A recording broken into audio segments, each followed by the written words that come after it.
So we're going to kick off episode 363 of the podcast devoted to the classic and sometimes not so classic genre cinema of yesteryear with the song Longing for Distance.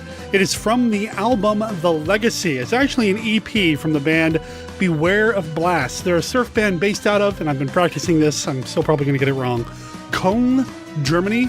It's spelled Cologne, but Köln, Germany. That's where you can find them. Or go to bewareofblast.bandcamp.com and check out this release. There's 4 songs on here. You can buy it for €4, and it's awesome. Check it out and let them know that you heard about them here on Monster Kid Radio after you're done listening to this podcast. My name is Derek M. Cook, and I want to welcome you to the show. Here's what we've got this week. We've got a lot, actually, so I hope you've got some spare time because we've got one heck of a cool conversation with my friend Anthony Wendel. Anthony is an author, a big fan of all things big monster, and he and I are going to talk about a kaiju film, a Godzilla film. We're going to talk about Monster Zero here on the show, so that's coming up. Before we get to that, though, I have a recording with Stephen D. Sullivan. Now, I recorded with Stephen D. Sullivan for an upcoming episode of Monster Kid Radio, and when we got done, I realized that, well, something that came up last week was relevant to Steve, so we're going to talk a little bit with Steve about role-playing games. He is the designer of a pretty important, in my mind, monster-themed role-playing game. The conversation goes on for about 10 minutes. Now, during that conversation, not only do we talk about his involvement in, well, one of the coolest role-playing games around, talk a little bit about my own development and why it's important to me and why Steve is important to me. That sounds weird, but stay tuned for that conversation. In addition to that, 200 Years of Frankenstein continues here on Monster Kid Radio. We're going to talk one more time about the Universal Frankenstein cycle before we move on. And, well, we can never move away from the Universal Frankenstein films. I mean, they're classic, they're iconic, they're important, but there's so much more to talk about Frankenstein-wise, and we're already at the end of March. So we're going to talk about that one more time. And at the end of the show, my wife Brenda is coming back to read your emails. And then she and I also have a conversation that kind of goes a little off the rails in a fun way, I feel like. And again, we start to get kind of personal and learn a little bit more about me. The show's not about me. The show's about classic monsters, and we're going to get to all of that right after this. Right after this.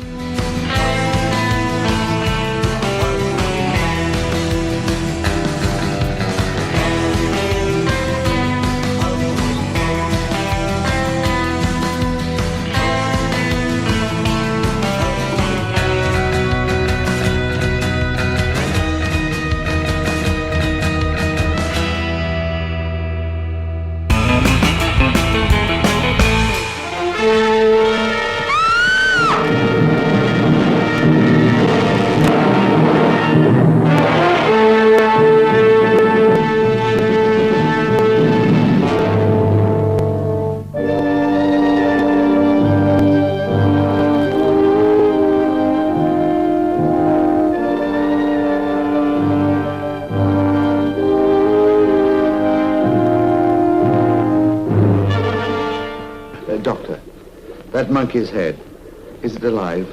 Oh, yes, of course. All you would need for me would be a brain. A human brain.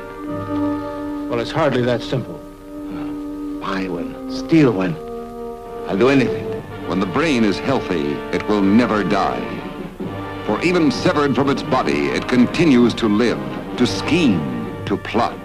Look! What must have just happened? For Carl Broussard, this means fantastic power. Now, once again, he can rule everyone and everybody, make them slaves to his venomous will. For inhuman strength, incredible might, unnatural powers, the man without a body will make your blood run cold. For it is without a doubt, without an equal, in thrills, excitement, and unbearable suspense.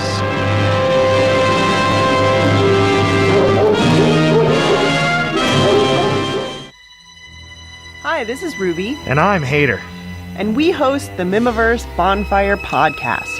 A podcast based on Christopher R. Mim, a Minnesota filmmaker who's got 8 films under his belt, soon to be 9. And they're all 1950s-style black and white movies. The podcast revolves around actors, the making of the films, and various other little fun bits. And technicians. You can find us at sainteuphoria.com, or like us on Facebook. That would be the Mimiverse Bonfire Podcast. Hope you tune in.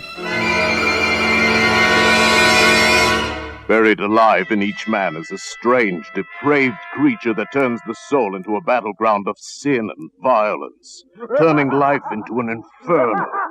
In Dr. Henry Jekyll was this knowledge. Perhaps it was his quiet ways, his unloving wife, his simple, homely face that drove him to unleash this inner presence. This was Jekyll's inferno. Dr. Jekyll gave life to the unspeakable evil of Mr. Hyde. Rich, handsome, decadent Mr. Hyde erupted to spew adultery, viciousness, murder in the greatest macabre spectacle of all time. American International Pictures presents a fascinating new Dr. Jekyll, a terrifying new Mr. Hyde. Robert Louis Stevenson's study in terrifying evil. Jekyll's Inferno. In color and megascope. Okay, I misspoke. At the top of the show when I said Steve and I talk for about 10 minutes about role-playing games, actually we talk about 15, 20 minutes. So if you're not a gamer, I apologize, but it's a good conversation anyway. Here we go. In last week's episode, I was talking with Jeremy Lamastus about You'll Find Out, and role-playing games came up, and he did some artwork for some role-playing game companies, and we mentioned that it would be great if there was a role-playing game with all the Universal monsters. And then I get a message from Steve. There is a game. And well, I guess technically it is back. Chill is back. Now there is a new edition of it, but Stephen D. Sullivan worked on the original Chill role-playing game, which was designed to do the monster stuff. Yeah, the original Chill and Creature Feature 2, which was the sequel where you got to play the monsters, was designed by the Pacesetter staff, largely Mark Akers and the rest of us, in order to emulate or to be playable with Hammer-style and Universal-style monsters and monster movie stuff. So those of you that can find the original edition of Chill, I can't speak to the new one. I know they based the new one on the second edition. I had issues with the second edition.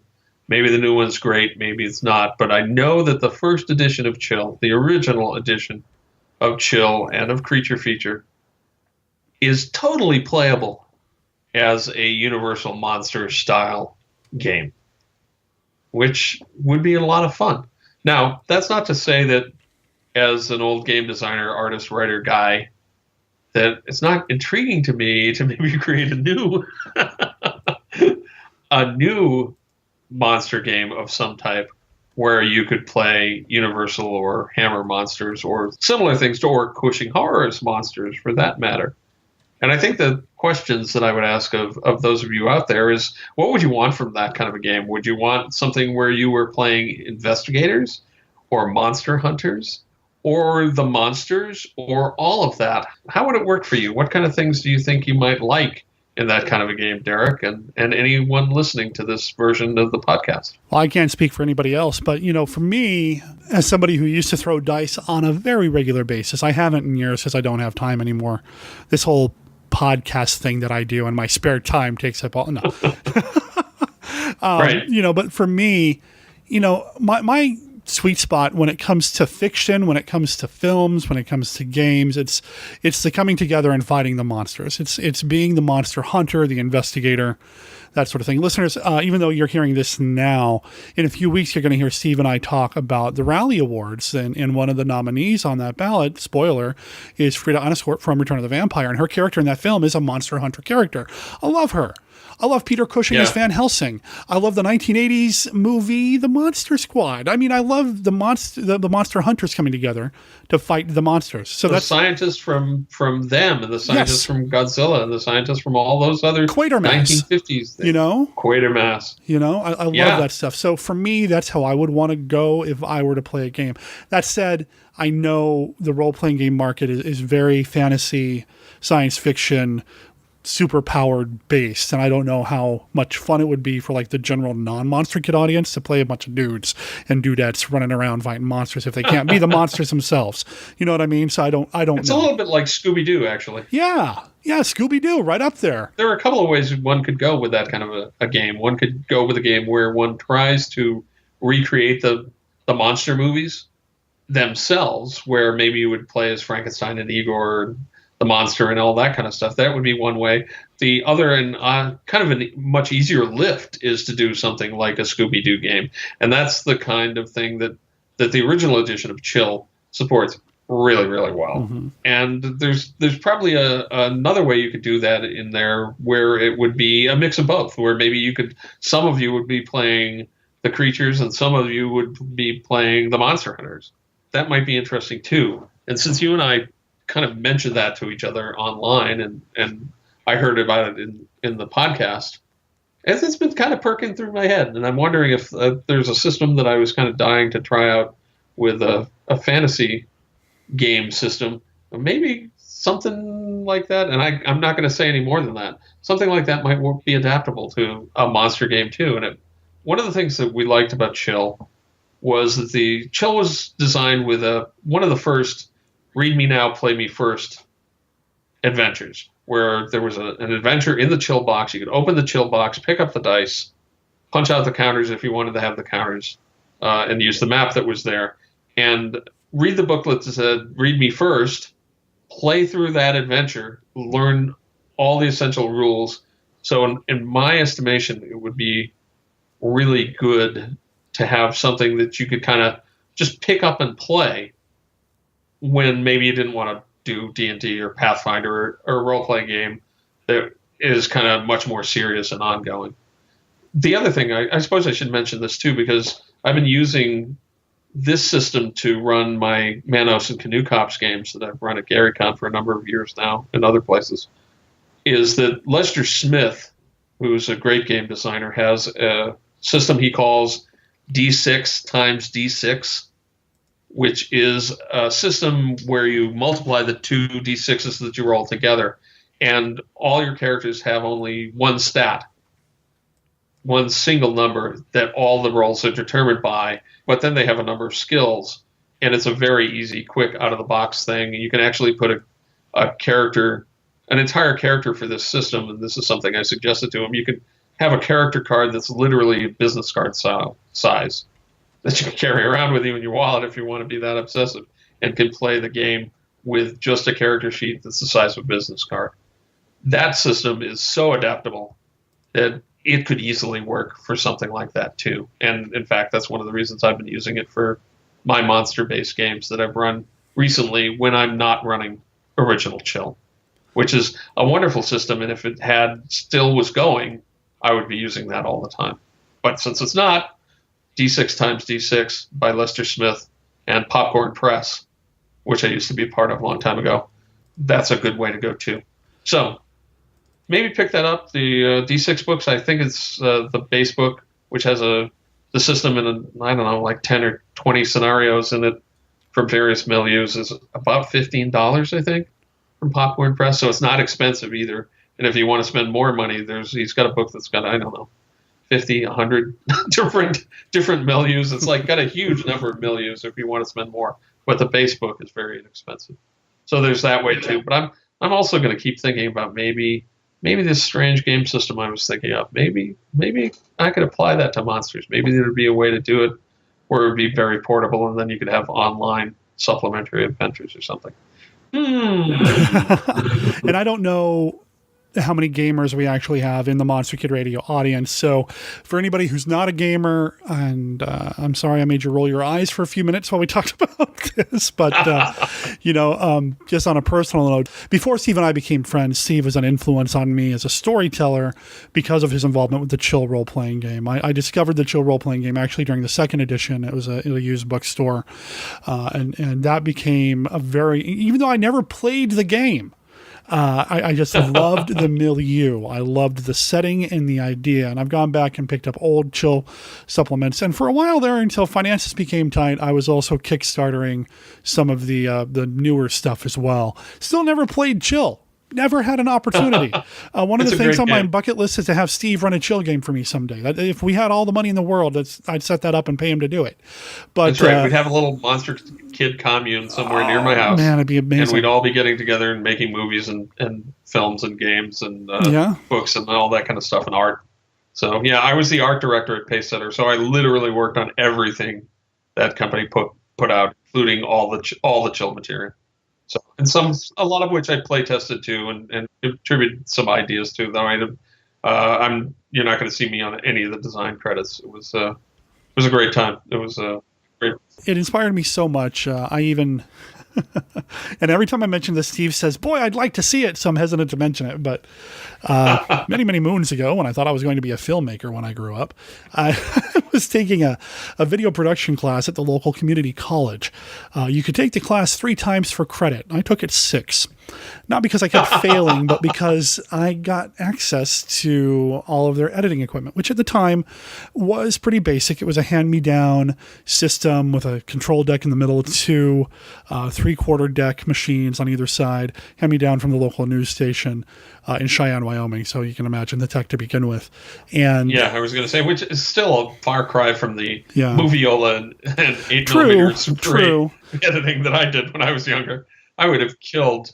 If I had the material that is available now when I was a kid, I might have filmed. I wouldn't be saying I used to think I was going to be a filmmaker when I grew up. Right. On a very personal level, part of the reason why I stopped is because I had so many technical issues and problems trying to get video into a computer to edit. It was heartbreaking, and it really killed part of my soul. But okay, let's be happy. So the video production class. The final of the year, and I knew what the synopsis was ahead of time because I was friends with the teacher eventually, and she would, it was the same course assignments every semester. And right, if you do it 6 times, they're going to know you. Yeah. I mean, the first video you would make is a music video. Pick a song of your choosing and make a music video for it. There was an assignment to make a commercial of something. There was an assignment to make a mini documentary. One of the favorites was something called the nonverbal emotional assignment, where you had to tell a story with no words. And that was always fun to do. And that's when I made a little short movie called Shocks about 2 people sitting in a car, running people over in the mall parking lot while the Jaws soundtrack played in the background. But awesome. The final was a mini movie, and every year I would try to do something bigger and bigger and bigger. And my final time taking the course, I made a mini movie inspired by some of the background material in the Chill books. I called it Chill. It was about 4 envoys, 4 agents, 4 save, fighting monsters, vampires, zombies. There was a hanged man. Save is the group that they all belong to. And it was so much fun. For those not into games. That was the movie I set myself on fire on. So to give some context. And I still want to see it, man. You're going to have to put it up on Monster Kid Radio or the Monster Conservancy. I got to do something like with the footage. I've actually heard back from some of the people that were involved with that. I've lost contact with a lot of them over the years, but thanks to the internet, I've kind of reestablished. And they've given me the okay to play some of it online, which is nice. It's kind of cool. My little brother was one of the lead characters, and I'd like to do something to kind of honor him. Do it. But because this was all in a school setting, I used so much copyrighted music, man. I really did. If you can imagine, I used the film score from the song. I don't know why this fit, but for me, the score from Hard Target, the Jean-Claude Van Damme movie, became the primary film score music for my version of Chill. Do it, man. I mean, if that's all that's holding you back, Joshua Kennedy has his films that have copyrighted scores up on YouTube, and he's not profiting by them. And as long as you don't, you have the disclaimers up, you should potentially, be okay. yeah. But like I said, I want to get permission from everybody who was involved, though, too. I mean, it was a pretty big production. Including one of the lead actresses was my very serious girlfriend at the time, and things didn't end very well when she and I ended our relationship. I know she's on Facebook, and she did send me a message about my brother passing, but I'm not really in contact with her. So I don't know if she'd be okay with me putting it up there. Now you've told the world, though. Now you have to at least try. Yeah. I mean, I'd love to. And let's see, when did I make that? I've been late 90s. It was, an interesting time for me. But, it was a fun little movie that I made, and I had a blast with it. And if not for Steve, indirectly being involved in my life in that way, that would have never happened. I know I'm laying it on pretty thick, but when I found out that Steve was involved with Chill years ago, man, it was just like, wow, this is, Yeah, you had a geek moment there. Well, it is, and I still kind of geek out about it when I think about it, because really that formed a big part of who I am. And man, I don't know if this is appropriate for the podcast or not, but with all of my health stuff that I've been going through, I feel like I've been kind of reclaiming a lot of who I used to be, and I really like it. So cool. When I threaten to do stuff on YouTube, I feel like that's the filmmaker part of me saying, yes. I'm starting. March forward, my brother. You can do this. I'm starting to read more comics again, and I used to be a huge comic fan, and I'm starting to look at writing different types of things, which I used to write all the time and haven't forever. And the whole movie making part of me was such a big part of who I was for a long time. And Steve, you kind of influenced that. Cool. Thank you, man. You uncomfortable yet? No. It's kind of fun when people go, "Oh my God, you're that guy." And I had a moment like that at GaryCon where it's like a map maker guy came. You came to my booth and I didn't know who you were. Oh my God, you're that guy. It was. It's always kind of fun and interesting. I've lived long enough to see some of that. Yeah. So for those of you wanting to Monster Game, original edition of Chill with a Jim Holloway cover, or D6 times D6 by Lester Smith from Popcorn Press. Or you can wait and see if I actually come through and find the time, which is always at a premium now, to work on this strange new monster game idea I have for a quick evening role-playing game that you could just kind of pick up and play. We'll see. That's my suggestions. Right, but I want to hear what people think, what they want in it. What would you want in a monster game, a Universal-style, Hammer-style monster game? What would you want as a player, as people that are interested in gaming? Let us know. Post it on Monster Kid Radio. Get in touch with me on Facebook. Let us know. There you go. Sounds fun. Thanks for doing this, Steve. Kind of spur of the moment, but thank you. You're welcome. Happy to talk to you always. And thanks for all of your hard work on Chill. Thanks for helping me make me. Yeah, well, monsters are a really important part of my life, and they help me get through being a very, very sick child. So I never tire them, and that's one of the great joys of, discovering Vince Rotolo's podcast and then your podcast through that, and getting back into the Monster Kid community, where I love being with y'all. It's a great thing, and I'm happy to talk to you anytime you want. And you can always find me at sdsullivan.com on Facebook or cushinghorrors.com. So, I was going to mention that if you didn't. So, all right. Thanks, man. Yep. I am Dr. Lee Cushing. Welcome to my Chamber of Horrors. Dr. Cushing's Chamber of Horrors is a serialized monster rally novel in the tradition of the classic Universal and Hammer horror films.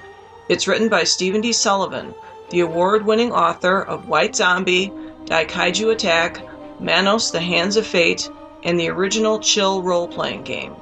My goal is to recreate the thrills of the Monster vs. Monster films that we all love. We'll have vampires, werewolves, mummies, psychic twins, and scheming madmen. And that's just in the first storyline. Now you can get Dr. Cushing's Chamber of Horrors and other monster stories sent directly to your email for as little as $1 a month. For just $2, you'll get all the chapters in advance, plus bonus stories and other perks. Sign up now at CushingHorrors.com or visit sdsullivan.com for a Patreon link. I do hope you've enjoyed your visit. Please come again, and remember, the chamber is always waiting for its next victim.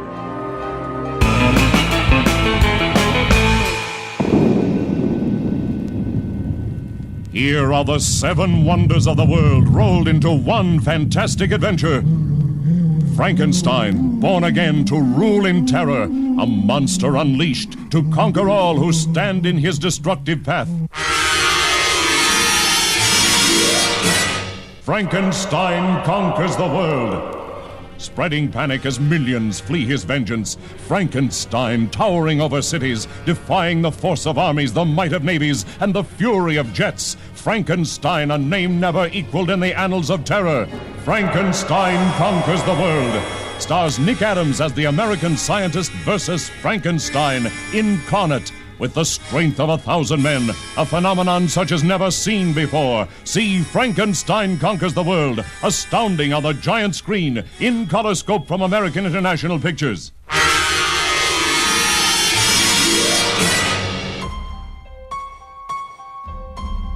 How often has this happened to you? You're on your way home after a long day when suddenly tragedy strikes. No human mind could imagine the enormous destructive power of this maddened, killing thing. Professor, there's a big lizard back there and he's heading this way. Now get aboard! It's the kind of thing which can ruin your weekend. To prevent catastrophe, you need the Handbook for Surviving a Giant Monster Attack. This book features extensively researched methods to help you survive a giant monster event.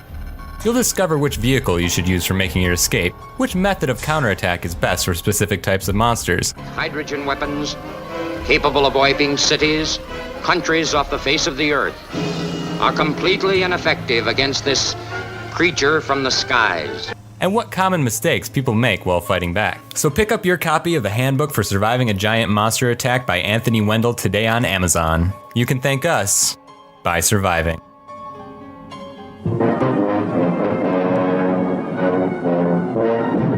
Monster is a skyscraper. When he moves, the whole earth quivers and quakes, and an abyss of horror opens up. See these prehistoric beasts emerge from the bowels of the earth after 200 million years to devastate mankind.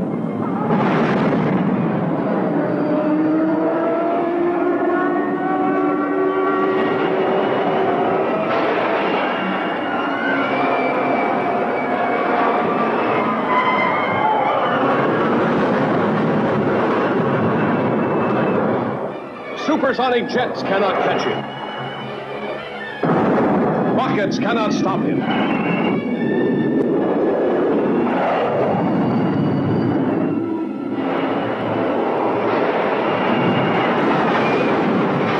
Armored tanks are helpless before him.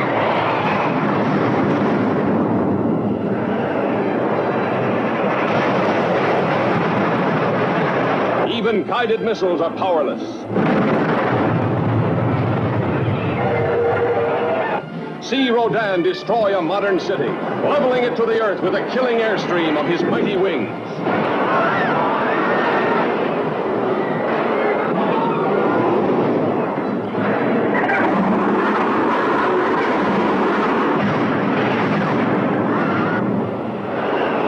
Nothing can stop him.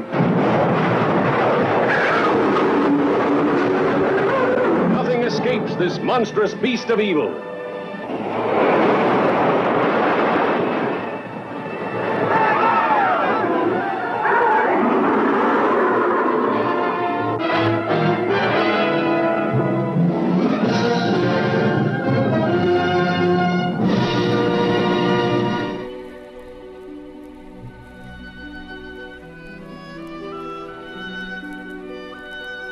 This is Count Vlad, but you may recognize me by my more familiar name, Count Dracula, and I'm here to offer you a friendly warning. Derek and his guests often get excited, and occasionally this results in revealing key plot points of the movies they're discussing. In your parlance, you might call these revelations spoilers. You know how the children of the night, monster kids can get sometimes. So consider yourself warned, and don't come begging to me to kill them for their transgressions afterward. I have more pressing issues to take care of, like that pesky Van Helsing. Listeners, I'd like to tell you a little story about a hard drive I used to have.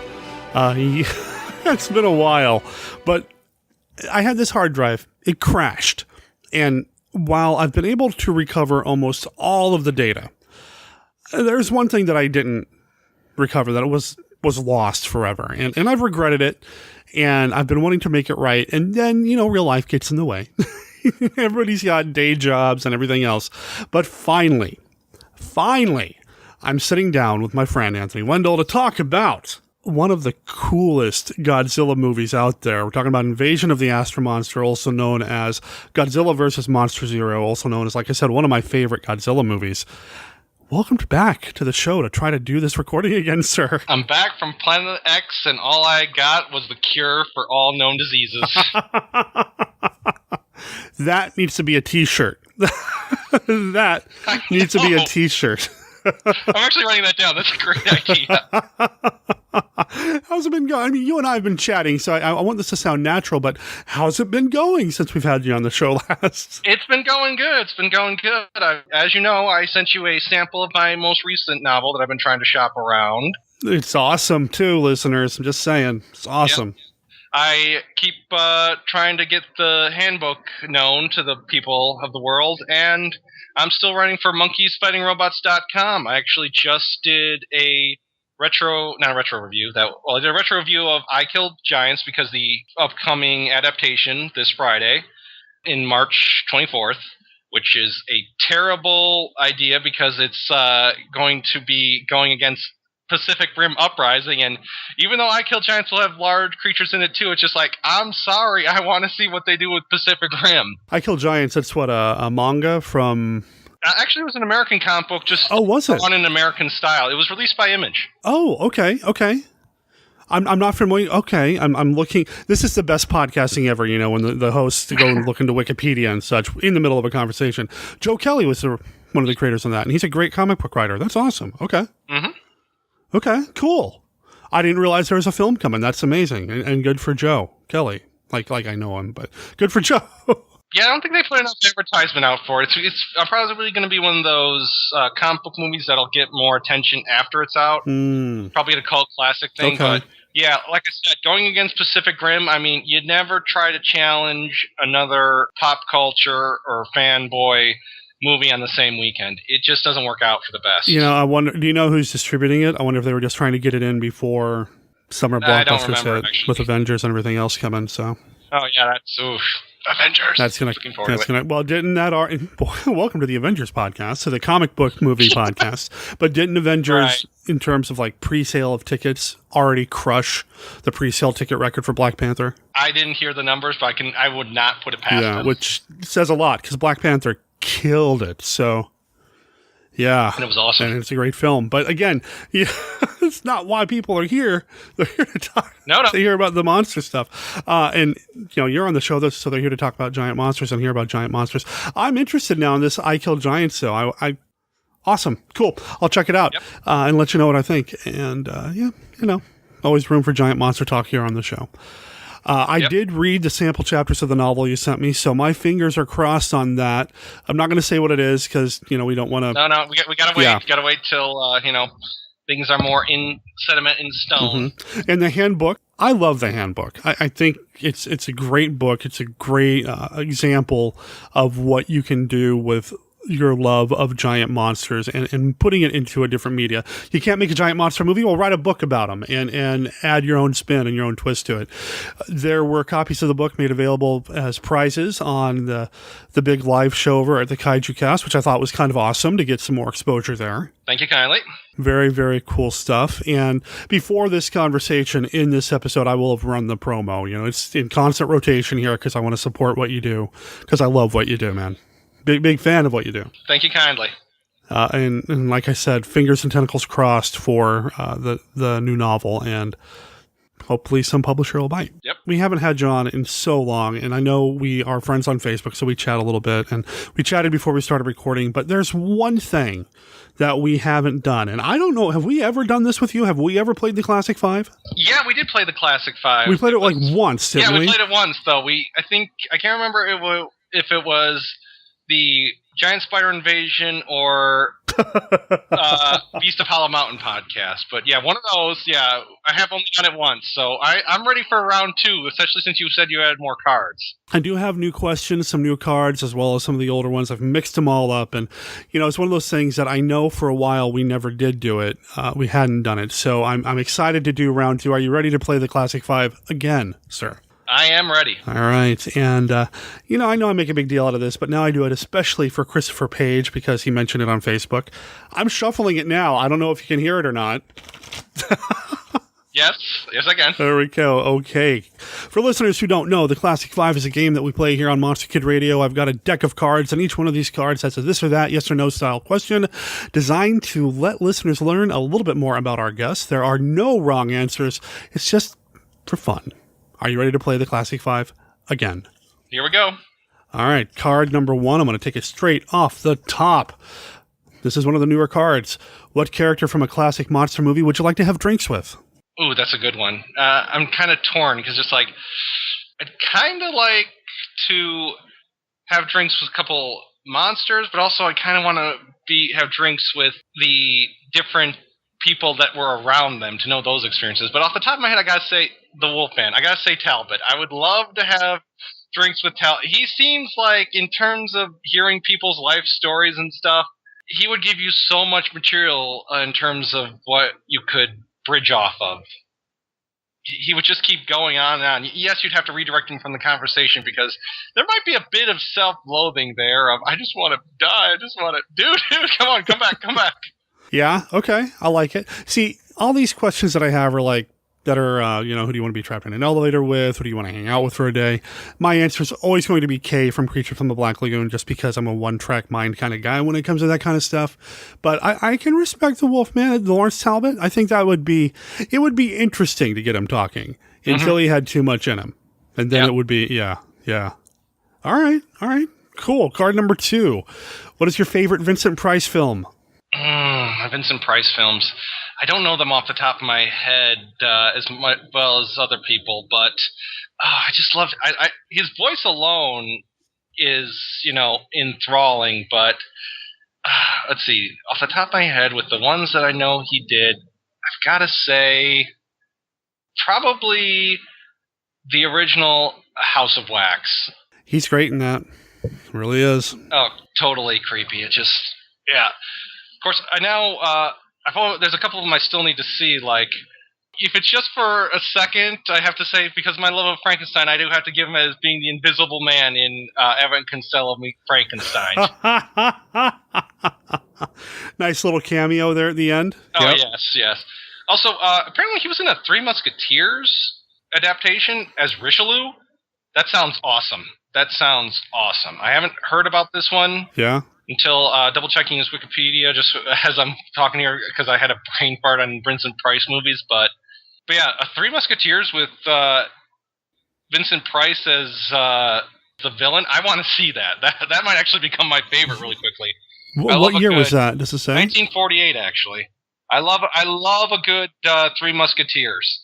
And frankly, and sadly, they haven't done a good one. Despite their efforts, they haven't had anything since the Disney one with Chris O'Donnell and Charlie Sheen.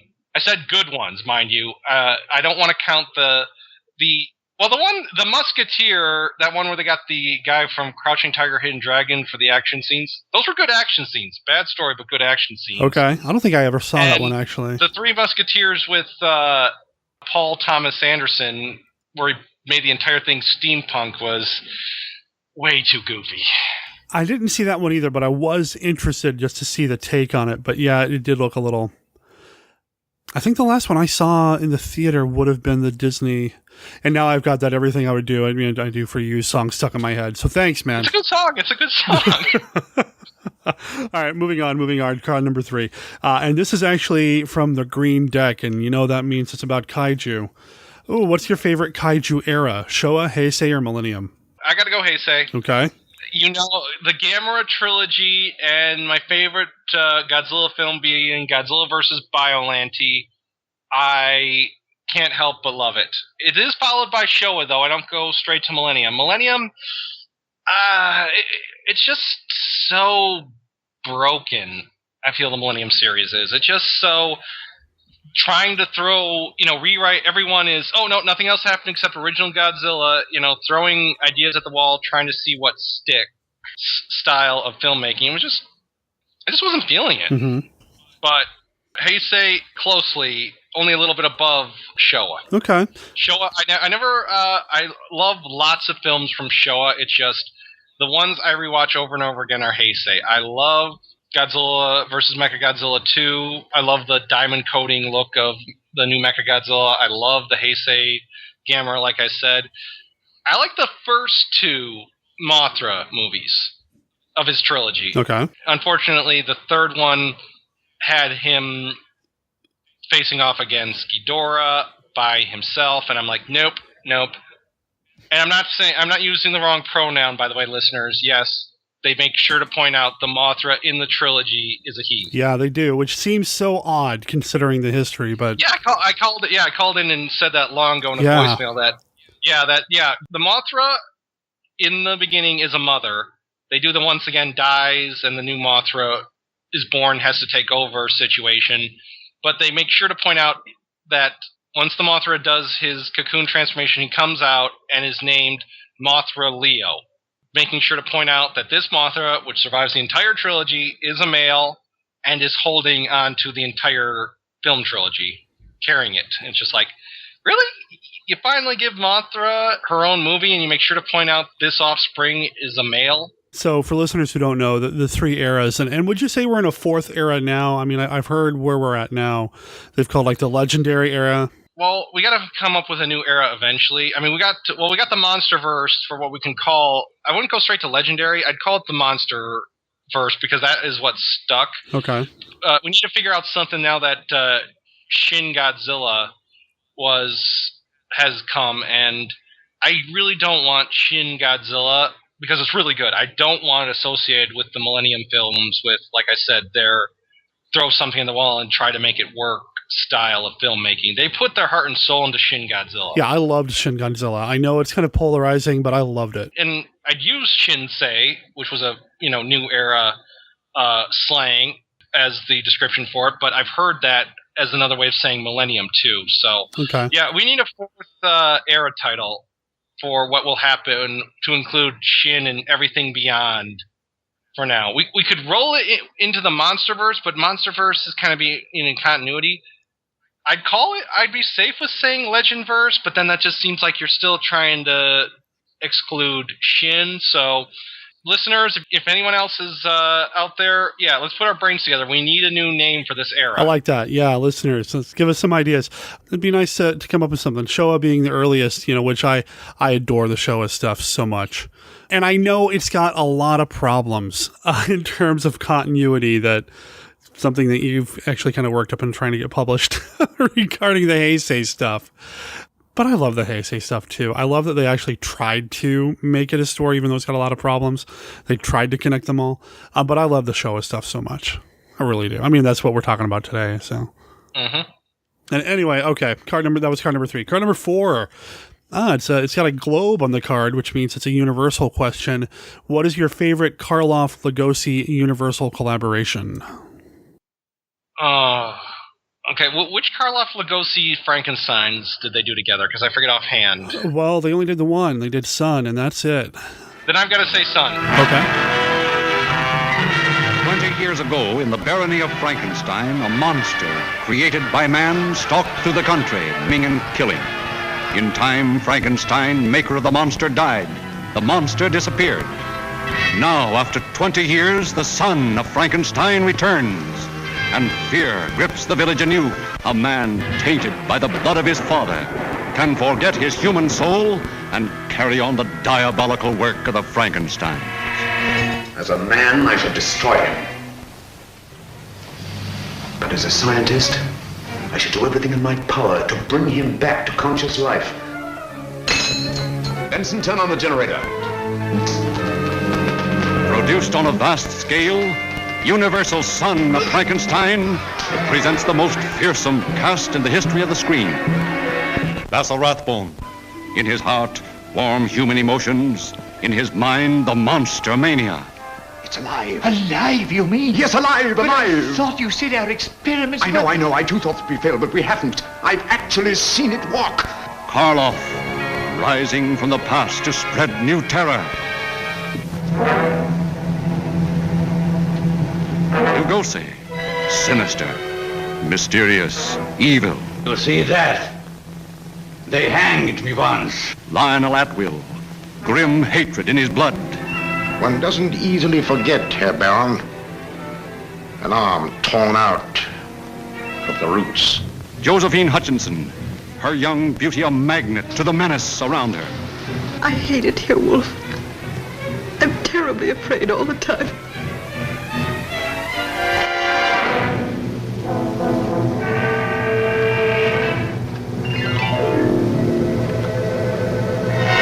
By heaven, I think you're a worse fiend than your father.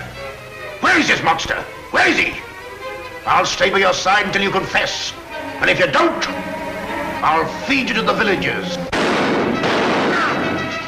I couldn't say son because I'm still trekking through my Universal collection. I actually got for Christmas, I got the total Universal box set, but I've only gone through my Monster of Monsters, which is the Frankenstein monster, and saw the all movies in his saga. So I need to go back and watch them all, but right now, it's going to be hard, to dethrone Son of Frankenstein. Okay. It really is a perfect mixture of continuing the story and at the same time building great atmosphere.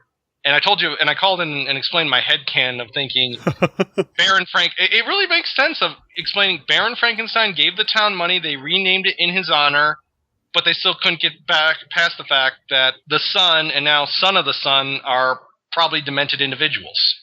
A lot of politics at play here, yeah. Yeah, despite paying all that money for the PR campaign, it didn't work, and the villagers are still scared of him. Have you seen The Black Cat? Not yet. Oh, dude. That film, and I hate overhyping some of these movies that people haven't seen yet, but The Black Cat is beautiful, and the performances by Karloff and Lugosi are so good. So when you do eventually get to it, I'd love to hear your thoughts on it. Okay, I'll add to the list. Yeah, because, we don't have enough to watch. Amen. Okay. Says the guy who's like, gee, what Kamen Rider can I watch now? Before we started recording. I still have Ultraman to catch up on. All right, final card. What is your favorite classic monster movie sequel? I got to do it. You've heard it a million times before. Bride. Bride of Frankenstein is still a phenomenal movie, almost better than the original. Wow. Watching it for the first time as I was doing the saga recently, and people talking about, I heard the last person you had on the show criticize the scene with Pretorius and pulling out little creations as comical. Uh-huh. I was creeped out by that. It's just like, he made all that and he's just keeping them in jars. This man is twisted. Not the books overall were all that great, but a few years ago, Dark Horse licensed the Universal Monsters and released a handful of novels. One based on Frankenstein, one based on Wolfman, one based on Creature, with mixed results. The one based on Frankenstein had the Frankenstein monster running into Jack the Ripper. The Creature from the Black Lagoon one was like a sci-fi time travel story, which actually was very interesting. But there was one based on the Bride of Frankenstein, and in it, the bride and all those little homunculi that he had created are on the run from Pretorius, and the story's not great, the book's not great, but it was interesting to see that, because you're right. I mean, it's kind of horrifying. These are these lifelike things. These are living beings that he's created, and they spend all their time in these little bell jars, and that's it. And that's got to be one miserable existence. So, good stuff. Well, that is the Classic 5, sir. How do you feel? I'm good. I'm good and ready to keep going. Right on. Well, we're going to keep going because we've got, I'm going to say it's one of my favorite monster Godzilla kaiju films from this era. We've got a movie to talk about, sir, and it's known by a couple of different titles. I think I mentioned it already at the top of the show, Invasion of the Astro-Monster, which I believe was the Japanese title. Now, and then Godzilla vs. Monster Zero, which was the American release. Monster Zero. Do you see anything? From a planet 50 million miles beyond the stars came a strange message. Lend us your Rodan and Godzilla to fight our Monster Zero.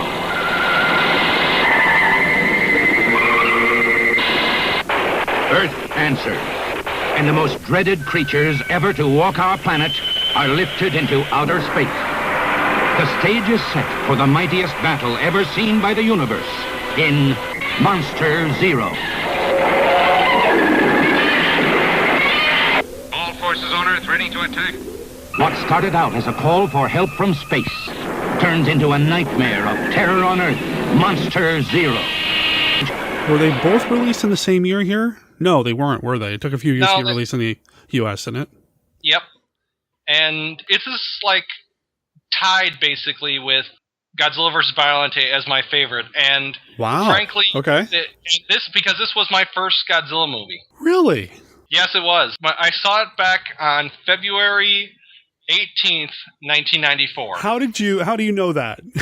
I know that because back in the day, I was watching Lois and Clark: The New Adventures of Superman. Okay. And I remember the episode that played that weekend.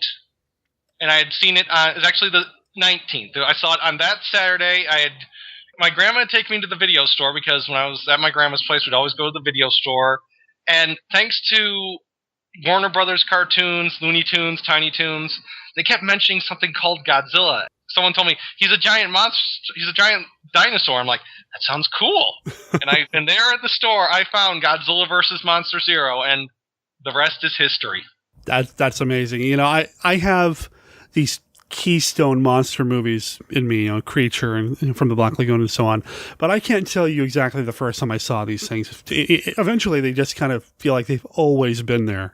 But to be able to pinpoint it down and know this is the day my world changed, that's awesome.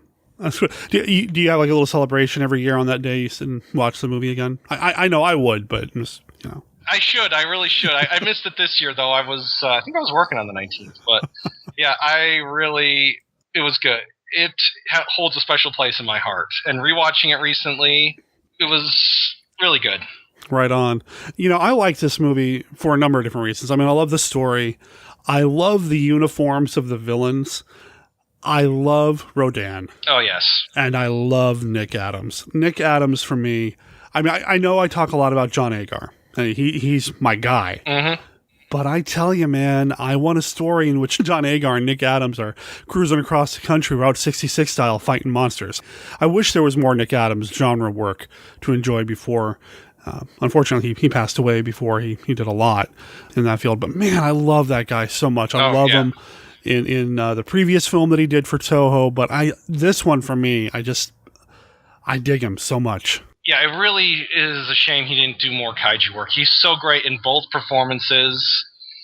Mm-hmm. And we should probably say, listeners, last year we were doing our best to try to re-record this. We know we're a little late to get in on the tributes because last year we lost the actor who played the controller, Yoshi Tsuchiya, and the original Godzilla suit actor, Haru Nakajima, both passed away, and you should see our Facebook messages. We are just racking our brains over and over again trying to set up a date to re-record to give them the homage that trying to get in-year memorial homage to them because we wanted so badly to give them the respect they deserve, and unfortunately real life just got in the way too much. But yeah, it was torturing us actually to not be able to give. That's how much we love this film and how much it is a part of us. We were tortured by not being able to sit down and re-record the episode that was lost to the ether to give these two actors the respect they deserve. I was really disappointed by it and felt like I was actually on a personal level. I felt like I was letting you down, man, because I know you wanted to do it so much and I wanted to do it so much. I felt like I couldn't make my schedule work. So thanks for saying something and addressing it. It was a mutual thing. It was a mutual thing. We really tried our best, but it just... I look at it, the last November through the new year, like the first week of the new year, it was insane. Mm-hmm. Yeah, it was insane. So, yeah, we're finally sitting down to record and give it the respect it deserves. But, we wanted to do it much earlier. Yeah, we really did. I mean, there's a lot to love about the movie on its own. So, I mean, it's something we could talk about at any time. But we really did try to make it happen last year. So, that all said... There are some amazing people in this movie that we've lost, unfortunately, and thanks to them, we have this awesome movie that I enjoy so much, in that Anthony enjoys so much. So it's, I don't know where to go from there. But it's good stuff. I mean, they gave us some amazing work to go back and look at and enjoy. I want to go back to Nick Addams real quick. One of the reasons why I like him so much in this film is I love the back and forth, the camaraderie, the chemistry between him and Akira Takarada. Yeah. I think it's easy to look at Nick Addams, and especially if you start to dig a little bit, you see he had an affair with somebody, he really liked his leading ladies, all this other stuff. But, get rid of all that. Forget all that. This movie, I think, really thrives whenever Nick and Akira are on screen together. They're back and forth. There's this, I'm not going to say bromance, but there's like this buddy kind of thing going on. I'd go full bromance. Bromance. Would you? Despite his hang-ups of maybe being a little bit too emotional or affectionate, let's go affectionate, with his crew members, there's at least a connection there. You can see it. He was trying to be friendly with everyone, even though he was an American working with a Japanese cast. He's trying his best to bond with everyone. A little bit of American sensibilities of, being a little bit more overly friendly, or in some points loud where it needs to be. He's angry when he needs to be. They've got a great bromance. He's got a great romance with Kumi Mizuno's character. Fuji wouldn't be as memorable if he didn't have Glenn to play off. Yeah, that's true. True. I mean, it's the straight man and the funny man situation of comedy. Someone's got to be the guy that's got his nose to the book and keeps you on the grindstone. The other one's got to be the, come on, we can do it. I know we can. Let's push through. We got this. That's totally Nick Addams in this. Like, come on. That's totally Nick Addams in this movie. Which, rewatching it, I did wonder when he says, hey, buddy, come on, we got to go. And they just go for a drive in the middle of nowhere. At that point, was Glenn really that suspicious and that freaked out of the zillions? He had to drive to the middle of nowhere because he was afraid of being overheard. Huh.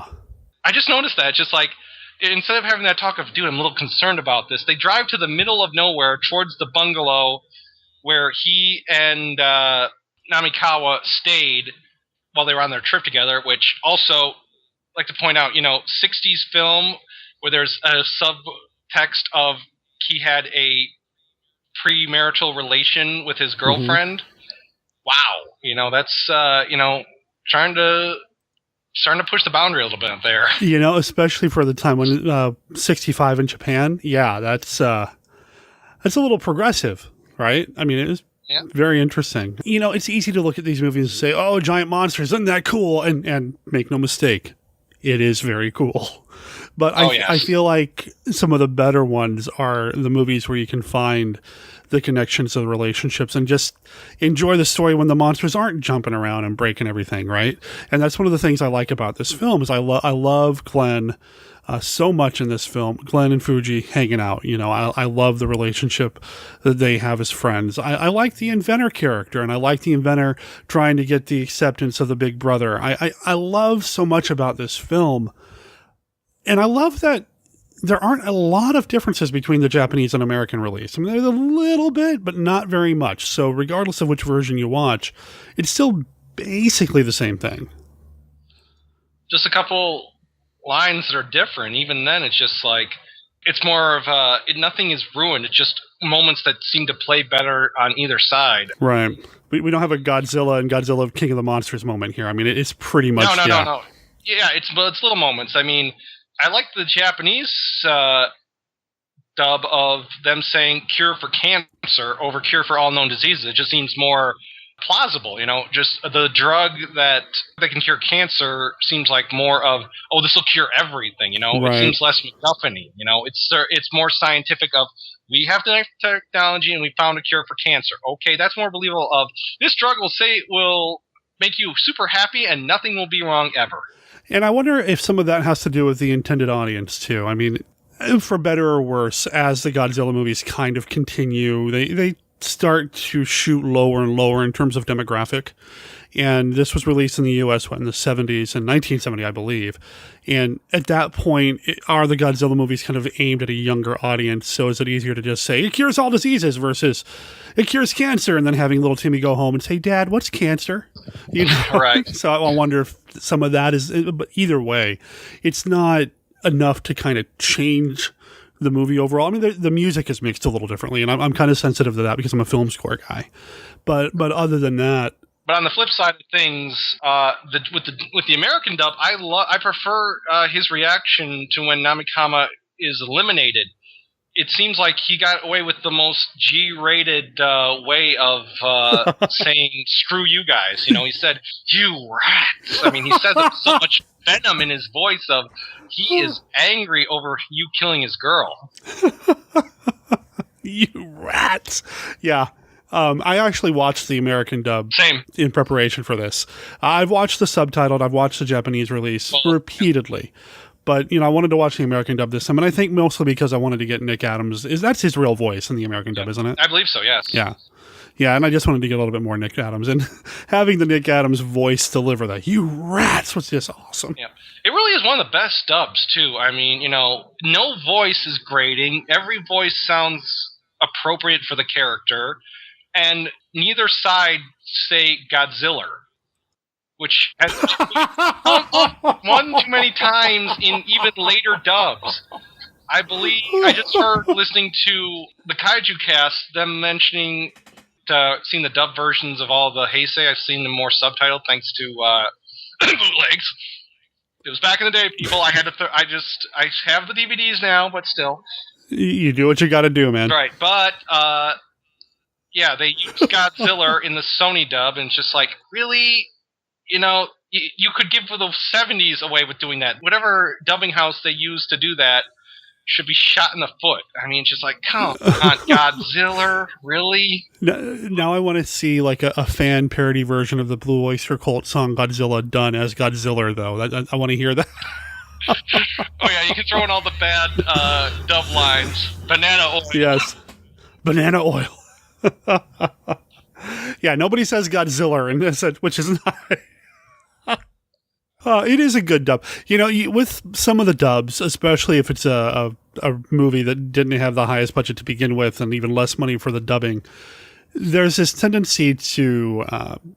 the dubbing sounds a lot of times like they're yelling unnecessarily.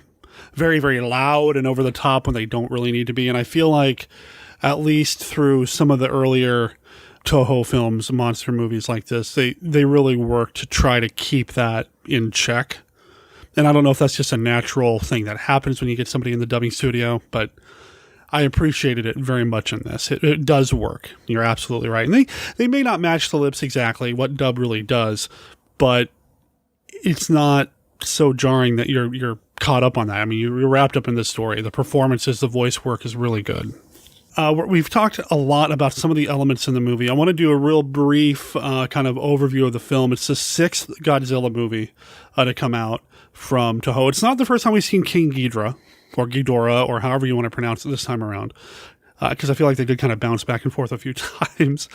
It's not the first time you see Rodan. It does seem to be in continuity with the other movies. When Ghidorah shows up, everybody knows who he is. And it's like, oh, that's Ghidorah. Yes, but we call him Monster Zero here. It's Ghidorah. They know who he is. Glenn and Fuji are a couple of astronauts sent off to examine or investigate this new planet that's been found. They call, you ready for it? It's a great name. Very creative. Planet X. And they go to investigate that, and that's where they run into these aliens. Anthony's already mentioned what they're called, the Zillions, which starts with an X for Planet X. And I love the way the Zillions look. I love those uniforms so much. If I was skinny enough, if I was in shape and I was into cosplay, I would dress up as one of those and go to like G-Fest or something. Oh, yeah, that'd be awesome.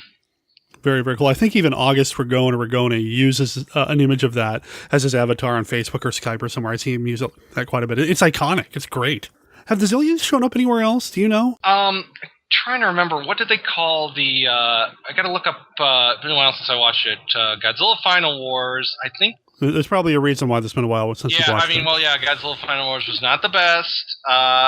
What did those... What did they call... Oh, no. They were officially the Zillions, but not from Planet X in Godzilla Final Wars. I knew it, yeah. Okay. And they had a Controller X. Yeah. They don't look nearly as cool, though. No. Their monster, though, Monster X, who becomes Death Ghidorah, he was cool. He was like the one, the cool... Oh, Kaiser Ghidorah, I mean. He was... The monsters just couldn't save the movie, though.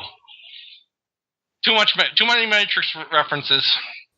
I was going to say, it feels like a Matrix X-Men wannabe, and let's throw some giant monsters in there. But anyway, It's a mess. So the Zillions, and they present themselves as benevolent, as buds. We'd like to borrow your monsters 01 and 02 to fight our monster 0, and we're going to give you the cure to all diseases or cancer.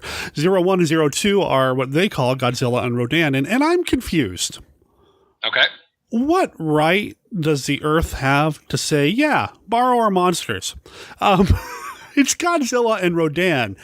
I kind of get the impression they can come and go wherever they want as they please.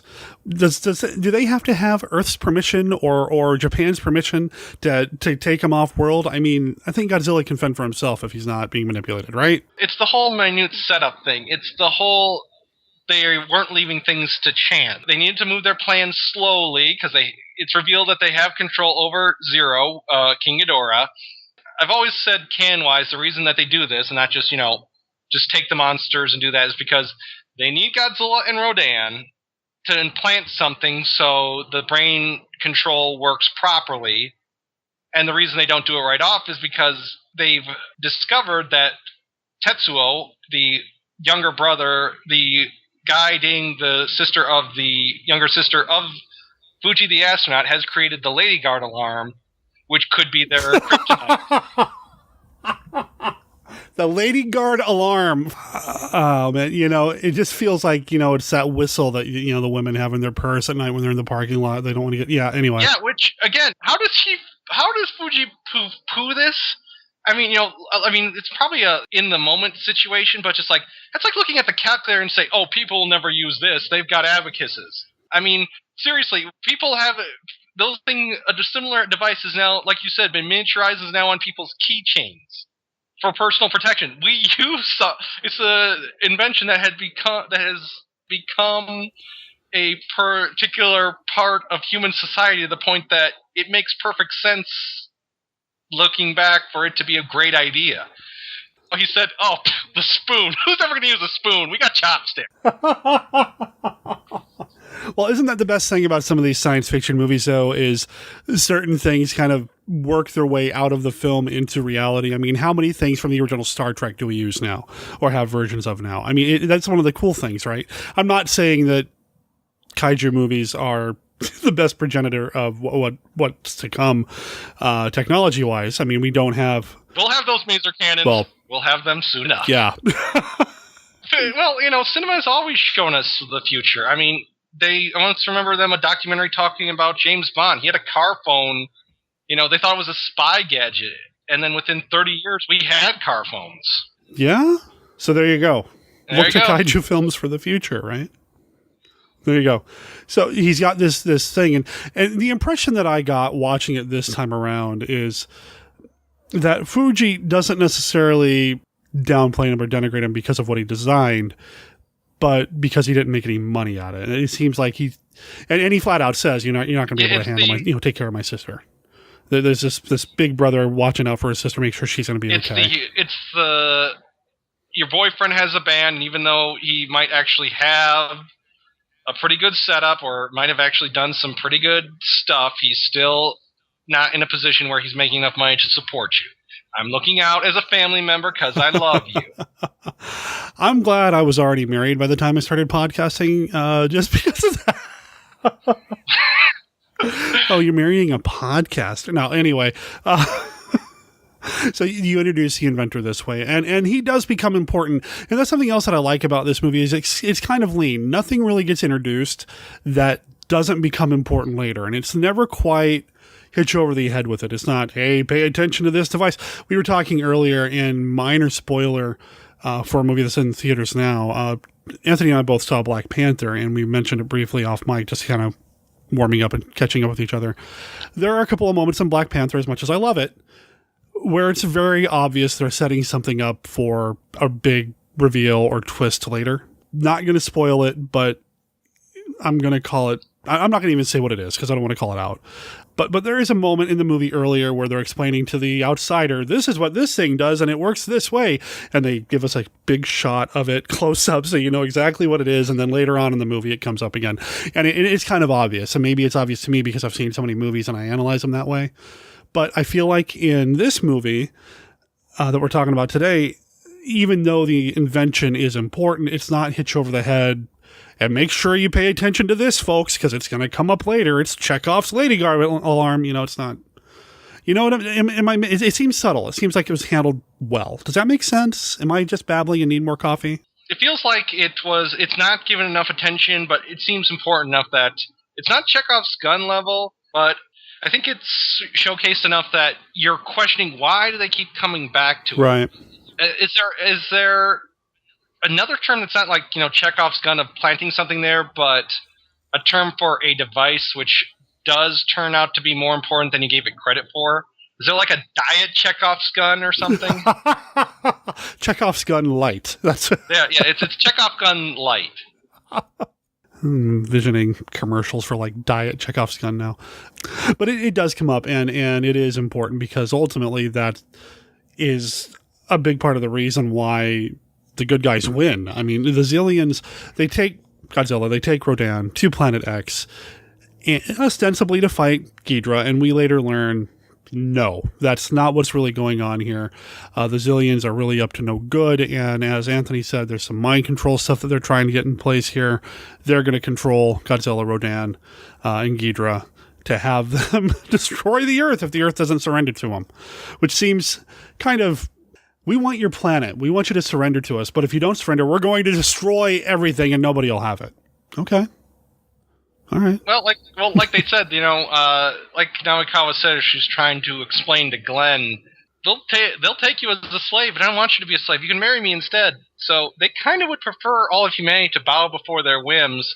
Mm-hmm. So in an effort to make sure that they could get a workforce, they want the planet, but they don't necessarily have to destroy everything in the process. I like the relationship and the performances that come from Nick Addams and Kumi Mizuno as he discovers that she's actually a Zillion and she's been spying and all that. I still like the relationship, even though he finds out she's kind of betrayed the planet, but she's in love with him and let's run off and be married. And even though his let's keep it G-rated upset, you rats, I still see the hurt in him, and there's all the betrayal and the hurt, and she just lost her, and it's a better. I've seen worse reaction to death in American cinema. I mean, hailed American cinema. I have seen worse reactions than his reaction to seeing Kumi gone. And the first time I saw this, and I don't know when it was, I can't remember, but the first time I watched this and that happened, I was shocked. I was stunned that they just flat out murdered her in front of him. It blew my mind. I was not expecting that in this film, because I was expecting we're further along in the series, things are being aimed at kids a little bit more. They murdered this woman in front of everybody, and we saw it happen. And it really kind of shocked me. What was your reaction the first time you saw it? Do you remember? I don't remember at the time. I remember it was impactful. I was just like, wow, she's gone. And of course, there's a little bit of me that's like, well, it's a science fiction movie. They're aliens. Maybe they can bring her back. But nope. She's gone. I think I was hoping that, actually. I think I was hoping that's like, did she get teleported? Is that teleportation rate? Or she'll be coming back, right? Right. And at the end of the movie, it's just like, she's gone. She's gone. Crap, that stinks. Yeah. I think I actually had more of a downbeat of her being gone more than it was a downbeat for not having enough of a we totally won moment for Godzilla and Rodan after defeating Ghidorah. That's true. So I mean that wasn't as I would have preferred a better yay, we won, woo moment for them, but yeah, it really felt more like it really hurt more that wait, she's not coming back? I was only like, let's see, 90. I said 94, right? I believe so. Yeah. So yeah, I'm under 12. I wasn't allowed to watch as many R-rated or violent movies growing up, so I really kind of preferred when the cast would stay alive to the end. So yeah, to see it happen, I'm just like, wait, she's not coming back? No, science-y, magic-y, doohickey will something. Use science. Use the science. Yeah. Use the science somehow. Clone her again. Clone an entire army of that sweet, sweet lady. Yeah, Glenn wouldn't know what to do with himself with that. Anyway, yeah. Ultimately, obviously, the good guys are going to win. And we've already kind of mentioned a little bit that the invention, the Lady Guard alarm, is able to disrupt the Zillions' technology. So they're able to use that to break out of their captivity because they've taken Glenn. It was Glenn and the inventor when Tetsuo was there. Akira wasn't captured with them, though, right? No. Yeah, so it's just so they're able to break out and they're able to disrupt the control over all three monsters, which I wouldn't want to be anywhere near that confrontation because I have a lot of healthy respect for King Ghidorah and Godzilla and Rodan. So, yeah, the Zillions end up losing out quite a bit. The English dub said something about we will teleport to the future or something. Yeah. Which I really thought that, they could have used that storyline again, or they could, I don't want to say that connects to Final Wars, as they're the Zillions. They teleported to Final Wars, man. Come on. But I think it was more that, it would be a project, but I almost want to sit down and make a Continuity 4 show connecting the aliens. Just like somehow some kind of little thing about the Zillions, the cockroach aliens, the Seatopians, the Black Holians, all just seem like there could be just like that single lane. I know they all want Earth, and they eventually fight Godzilla as seeing him as the dominant force standing in their way, but it just seems like there's just like a little bit more, and you could be more closely knit. Actually, it makes me think of a project I might be able to... Huh. Thanks a lot, bud. I need more on my plate right now. Preaching to the choir. Preaching to the choir. But, yeah. In terms of...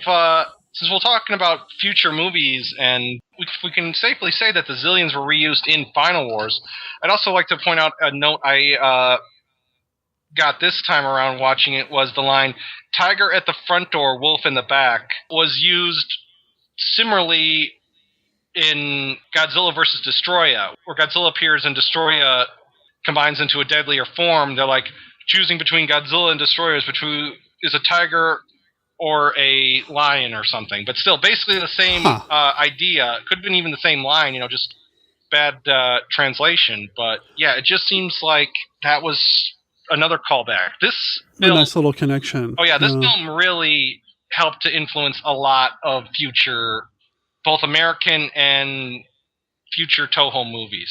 Yeah. They really knocked it out of the park, and well, I don't want to say slump for a while after it, but it took them a while to catch back up, to help Godzilla find his second win niche, really, after this film. Yeah, and what I like about this movie is that, it really is one of the highlights, one of the top. Like I said, it's one of my favorite Godzilla movies, period.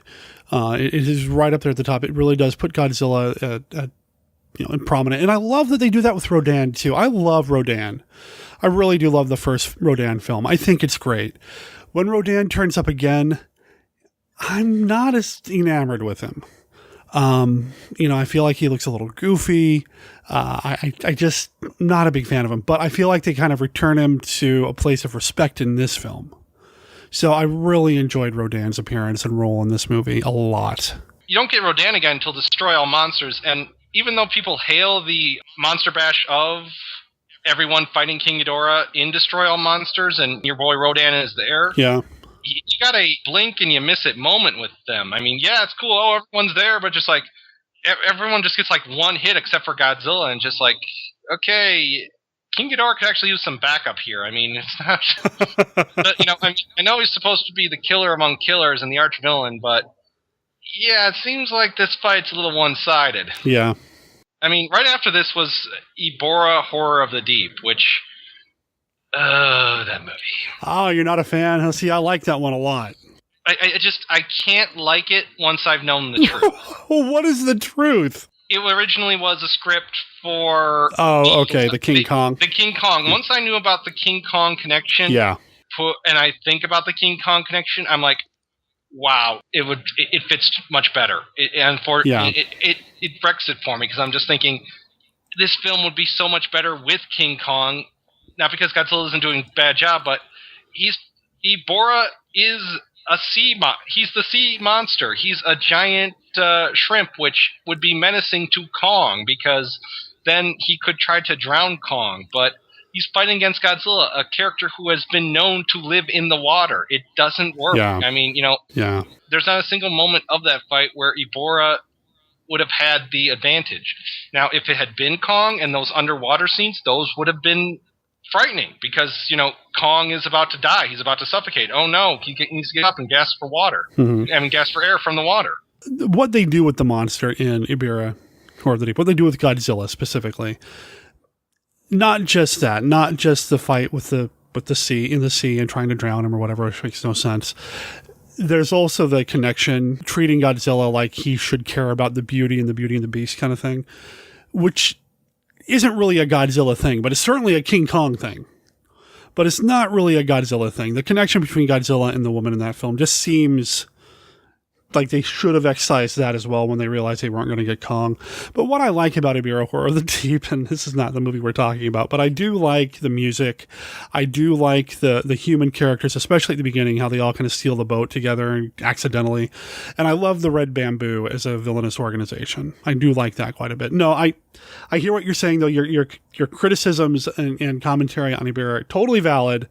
We can still be friends. But I like that movie quite a bit. Well, that's the thing. It's one of those, I like elements of it. Uh-huh. I mean, I like the Red Bamboo. I mean, I love the idea of organizations popping up that could monopolize over monsters. Uh-huh. More world building. The idea of it's a terrorist group that have kidnapped people from Infant Island to do their dirty work and are using Ibora as a deterrent for anyone that would try to come after them. Mm-hmm. That sounds like a great idea. They're doing evil research and have found a way to manipulate a monster as their guard dog. That sounds great. I want more of that. It's just, it's a Godzilla film, and, on the Godzilla side, it's not as good as it can be. I could see that. I mean, you're wrong, but I could see that. No, I'm just... Yeah, well, just like I could probably appreciate Son of Godzilla more if I hadn't watched Godzilla's Revenge so many times. Because I had seen all of the majority of the fight scenes that take place in Son of Godzilla in Godzilla's Revenge already. That's true. That's true, right? I would have preferred to just see Son of Godzilla because Son of Godzilla is much more to what it is other than a couple hokey moments and stuff. I prefer just the talkless, I'm still growing Minya compared to the voice dub of the Godzilla says I need to do this. Hey, Davey! It sound like David and Goliath, and I would have had much more enjoyment of the character if I had seen it, but unfortunately, the distribution of Son of Godzilla wasn't as good as Godzilla's Revenge, so I saw Godzilla's Revenge first. It's much more touching to see Godzilla's Revenge, because at the end, the weather experiment goes wrong, Godzilla and Minya are experiencing cold, Godzilla's got to hold his adoptive son close to keep him warm. That's very touching, and I really wanted to... That's more a complaint of viewing order more than anything, but it's just... I think it's a little valid here, Of all the things that I thought we were going to talk about, and I'd hear you say today, I did not expect that. I did not expect your impersonation of this. Hey, Dave. You broke me, man. All right. I was wondering. Okay. All right. Whew. So, this movie, it's good. Go see it. It is a great film. I think it holds up. I think it stands the test of time in terms of the Godzilla movies, the Showa series of films specifically. I think it highlights what Toho could really do. And I know they didn't have the biggest budget compared to some of the previous films and that sort of thing, but they put it all on screen. I love the image of the Zillions, especially when you get more than one on screen when you're in the room and you see all of them there. I love their costume. I love the production design. I love that Rodan gets a little bit more respect. Heck, Ghidorah gets a lot of respect in this film too. And it's just a solid movie overall. I really, really dig it. And I would put it probably right up there. One of my favorites. I'd say maybe like my top 2 or 3 of the kaiju films from Toho. Oh, yeah. Still tied for number 2.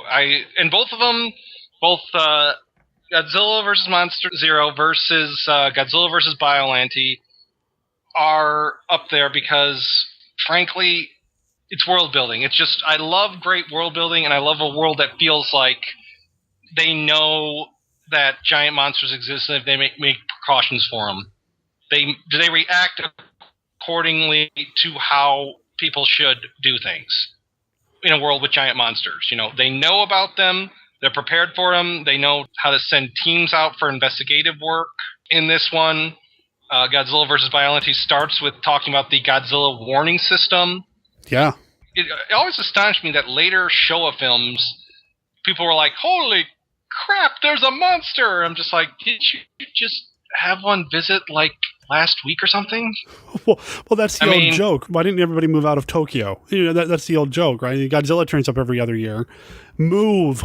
Don't stay in Tokyo. It's like insisting on living in a trailer park knowing that the hurricane or the tornado is going to hit you.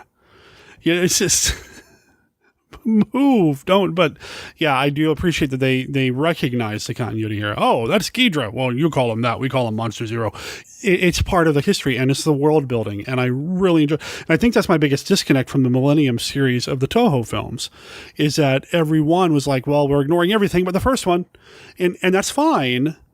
And I get wanting to reboot and retcon and all that other stuff, but I also struggle with all that, and not just in the Godzilla movies, but in all of my media.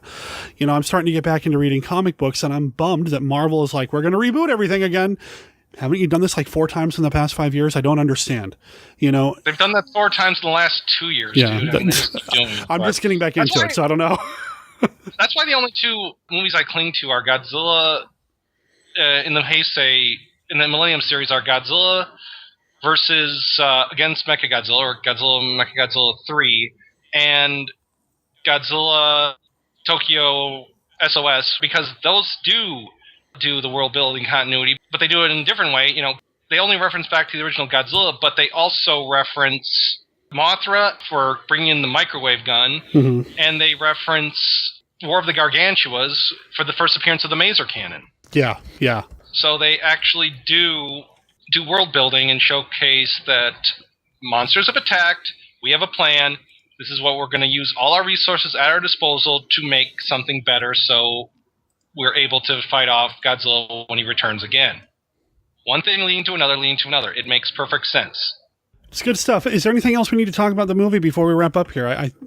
I feel like I've hit everything I wanted to say. Was there anything that we might have missed? Not that I can think of offhand. I mean, basically, go see this movie. We can't say it enough times, people. This movie is awesome. You should see it. This is the perfect jumping on point if you're trying to become a kaiju fan. It keeps getting released over and over again. It actually says, according to Wikipedia, its current U.S. licensor is the Criterion Collection, which I'm pretty sure means you can get a Blu-ray of it. I've got to go out and rebuy a movie now. Well, oh, God. I don't think they've been released yet, but Toho did make a deal with the Criterion people, and I think you can get them streamed now through whatever streaming service they have, film-wise or whatever it is. I'm not 100% sure, but there's been a lot of talk that these are the same people that are behind Criterion, and there's a really good chance, and I don't know if it's confirmed, I could be behind the news on this one, but there are going to be some Criterion releases of a number of Toho kaiju films coming here very soon, and I'm stoked because their Criterion release of Godzilla is stellar. Ow, ow, ow, ow. My wallet is on fire. My wallet is on fire. It's moaning in pain. My wallet is moaning in pain. Right? But man, Criterion does so much great work, and I'm so glad that every once in a while, well, actually pretty often now these days, they'll shine their light on some amazing genre films, and they never disappoint. Well, I mean, they never disappoint me as a movie viewer. As somebody who likes to have money, well, they disappoint my bank account. Let's just say that. But I'm looking forward to it. I know right now you can get, if you have Amazon Prime, you can stream it there. You have to pay like $3.99 to stream it that way. I haven't checked other online streaming resources other than the Amazon one, but I know that Criterion's got theirs. I have to figure out how that works. I'm not signed up for that, but you can get it. It's easy to get your hands on and see at this point, I guess is the bottom line. And so there's no excuse, really. I mean, even if you're not a diehard kaiju fan like Anthony and I are, I feel like it's still a solid enough movie that even if you don't like giant monsters, and if you don't, I'll still be your friend, but I might question it later. If you don't like giant monsters, this is one that it doesn't matter. I mean, it's still a solid movie through and through. It's got the relationships, it's got the friendships, the human element. The main villains aren't the giant monsters; it's the zillions, and that's awesome. It's a great film. Very much so. So, what is coming up for you in the future? You still writing for Monkeys Fighting Robots? Just a couple articles right now. I'm working on trying to increase my output for my creative writing, which has been hard with the day job and all. Sure. But I am going to try to shoot for this year. I would like to have 2 books done by the end of the year. Okay. Are we talking novels at this point? We're moving into fiction? Okay. Yeah, full novels. I'm working on the first of a series, and I'll see where it goes from there. I'll see what the second half of the year brings. But if I keep it up and as long as I don't have more bad weeks like I just had, which wasn't really bad, it was just not as much got done as I was hoping. So, fingers crossed moving forward. Mm-hmm. Hopefully I'll be able to get things going. Okay. Well, I wish you the best, man. I hope things work out. Like I said earlier, I've seen some sample chapters on what you're working on, and this is going to be awesome. I can't wait to see how that turns out. And if a publisher doesn't snatch it up, man, they're nuts, because it'll be fun. Thank you kindly. Yeah, I think it's going to be great. So we'll make sure there's a link to your articles over at Monkeys Fighting Robots. And anything else that comes up, please keep me posted. And next time, I'm going to try harder to make my schedule work with yours. We got to have you back on the show. Thank you kindly. I love coming back. Got to make it happen. Thanks again, man. Yep. monkeyfightingrobots.co is where you're going to find the website that Anthony writes for. So go check that out. You can also get to it by going to monkeyfightingrobots.com. Anthony is a great guy. I'm so glad that he came back to the show and made time for me, because really, I know he says it was his fault too, but it really wasn't. It was really all me, and I really appreciate him taking the time to talk about these giant monsters with me. He and I are going to talk about some other giant monster stuff down the line. Maybe later this year, he and I can make that happen. I can tell you though, Daimajin is in our targets. Thanks again, man, and even though you don't like Godzilla versus the sea monster as much as I do, I still consider you a good friend. Godzilla, Ebirah, and Mothra in one of the most explosive action pictures ever to hit the screen. From the depths of the ocean comes the most terrifying horror of the deep.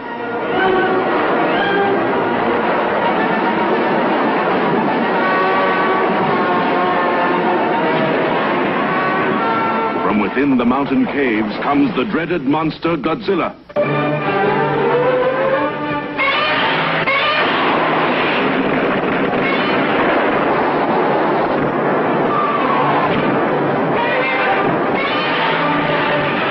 See the most titanic battle ever screened when the monster of the deep challenges the mighty Godzilla.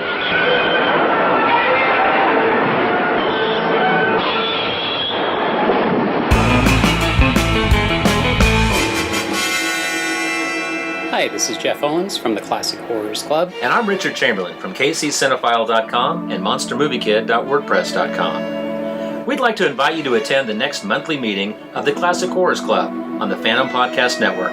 We think you'll enjoy our show, but don't take our word for it. Let's ask some of our listeners what they think. Excuse me, sir. What did you say after listening to the Classic Horrors Club podcast? I'll never smile again. Wow, that's a little mean.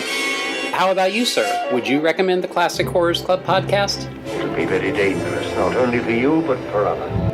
Well, we do talk about classic horror, from Silent Scream to Halloween and everything scary in between, but I don't think I'd call it dangerous. I think that's enough from our listeners. I've always said we have the, best fans?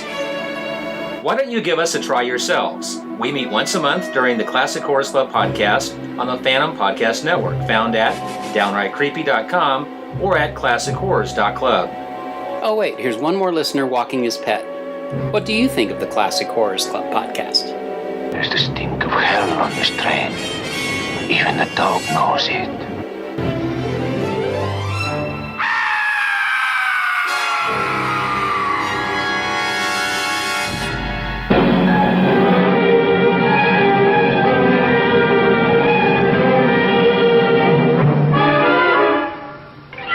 mightiest monster the world has ever known. The mightiest egg the world has ever known.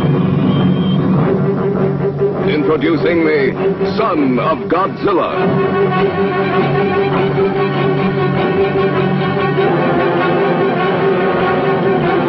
The fantastic red water, one of the many weird natural phenomena on mysterious Solgel Island.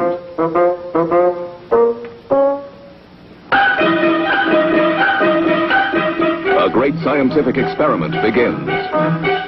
Try another frequency. What is it? It seems as though something's jamming the wavelengths. Son of Godzilla, a rollicking monster spectacular.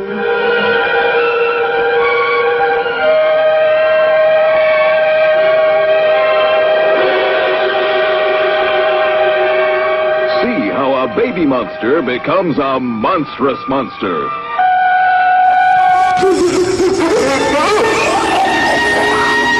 Welcome to an evening with Karloff, the master of menace, in 5 fright-filled features. Watch breathlessly as the coffin opens to release the terror duck. It's only a gallon pulls the raven. Join Boris Karloff in the most gruesome day of the undead, Black Sabbath. And there are 2 more blood-chilling delights, Die Monster Die, and who knows, you may die, laughing at the comedy of terrors. 5 of Karloff's creepiest capers in nightmare colors. And you are invited.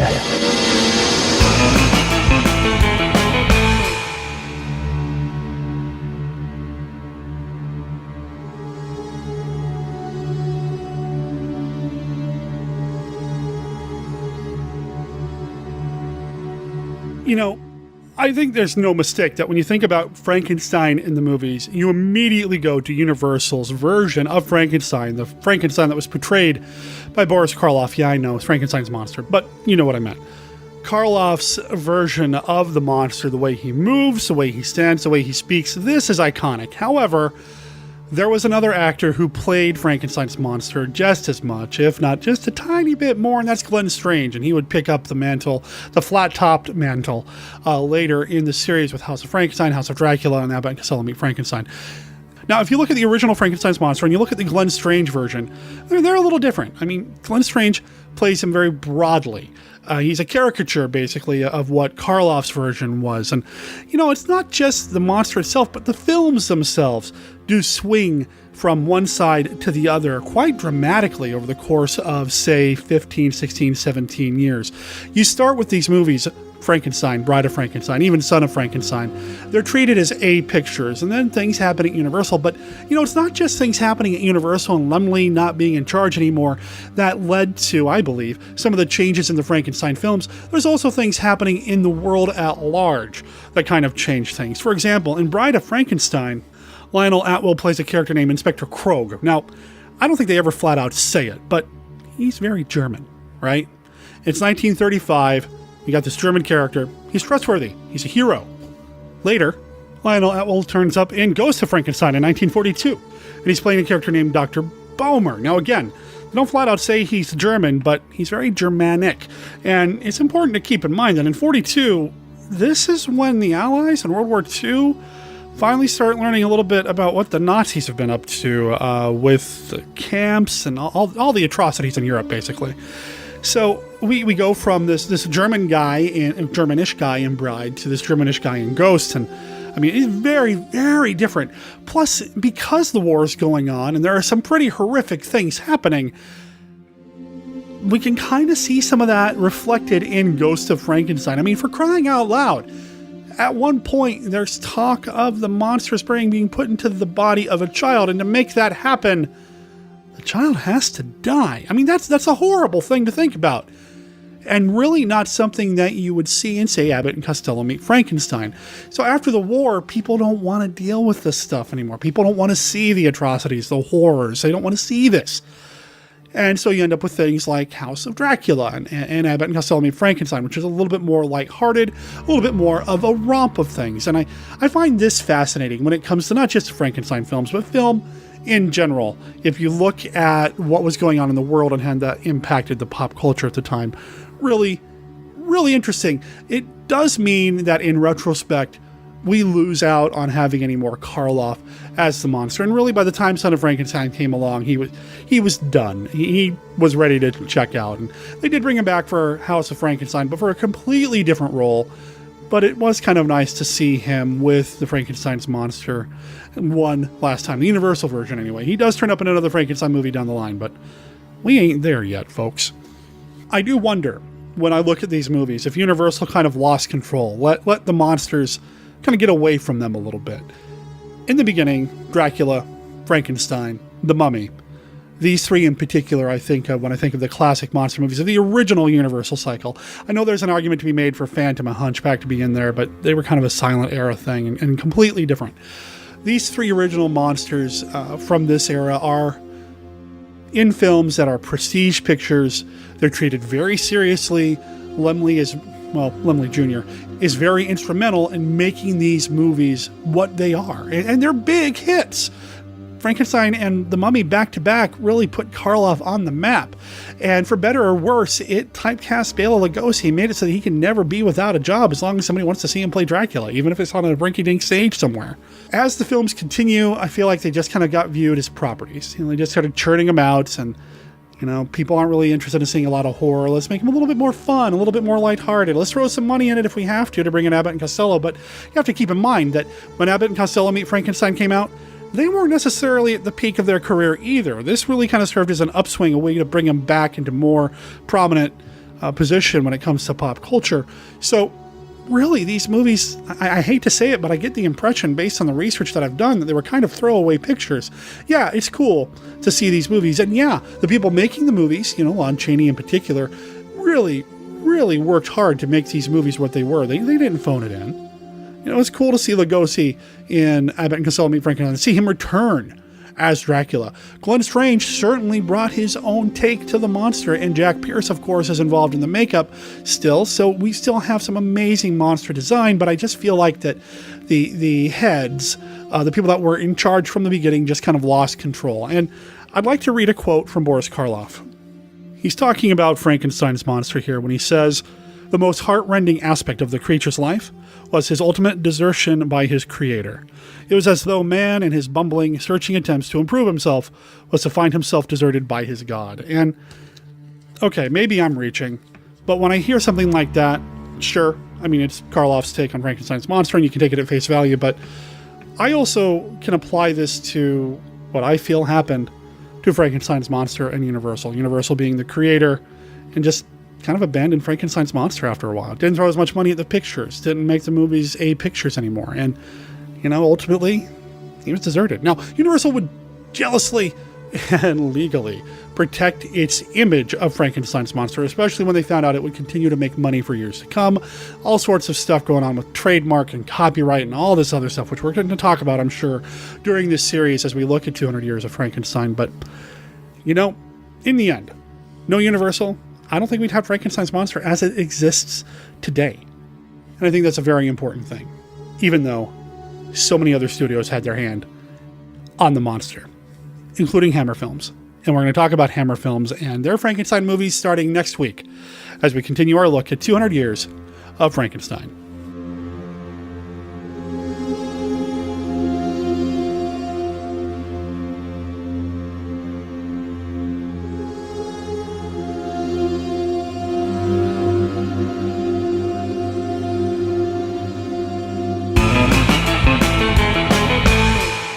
Before we get to the feedback, there's something I want to bring up. I don't know how much longer the sale is going to go for.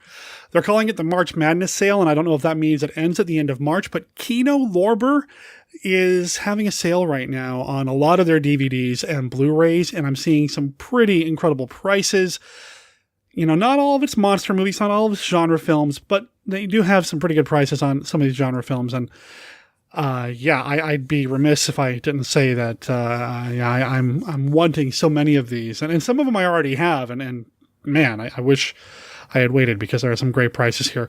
Anyway, check out Kino Lorber. That's KINOLORBER.com, and you can check it out and see what kind of sales they're having right now. Is it as good as a Criterion sale? Well, it's not like things are completely half off in some cases, but it's pretty darn close. Besides, anytime you can buy a Blu-ray of Bela Lugosi's Invisible Ghost for $8, you can't pass that up. And speaking of Blu-rays, I want to take a second to say thank you to whoever sent me City of the Dead on Blu-ray. This is the Christopher Lee film, and it's a great film. I really dig this movie, and the Blu-ray I'm eager to get into. I want to see what's different about this version versus previous versions that have been released on disc and on Blu. Here's the thing. I don't know who sent it to me, and while Monster Kid Radio does have an Amazon wish list, and thank you, for going to there and seeing the movie there and sending it my way. Unless you actually note that it's coming from you, Amazon doesn't tell me. So whoever sent me City of the Dead, I really appreciate it. Thank you so much. It means a lot to me. Thank you. Why don't we go ahead and get my wife in here and we'll do some of the emails. You want me to say the name of the... That's why I put it in there. I didn't... If I had all the energy world, I would make up baloney things that the email said since you didn't review them. Well, I read them when they first came in. Oh. So I know basically, but I didn't yeah. I don't think there's any hard words or anything. That's what I was worried about. Wow. Well, thanks for scanning this for my ability level, Derek. I appreciate you. You're welcome. How would you feel about reading some emails? I don't know. It might be too hard. They're the word. I'm sorry. Okay. From Tim Durbin from Viewing the Classics at viewingtheclassics.blogspot.com. Wednesday says hello. Maybe you heard Wednesday, our cat. Maybe. Yes, she helped me finish reading that sentence. Well, that's true. She's actually my unofficial official co-host, which makes you the third wheel. That's true. Although, how come you couldn't get her in frame when you did that little video this morning? Because she's a cat and she does what she wants. Yeah, but how come you couldn't lower the camera more? I tried, but... Was it on the stand? No. I just was being awkward. I don't know. We have that little hand. We have an email from Tim, So they got to see her ear. A lot of her ears. Well, she has her own Facebook page. People can go look up Wednesday Potato Demon. It's German. And they'll find her.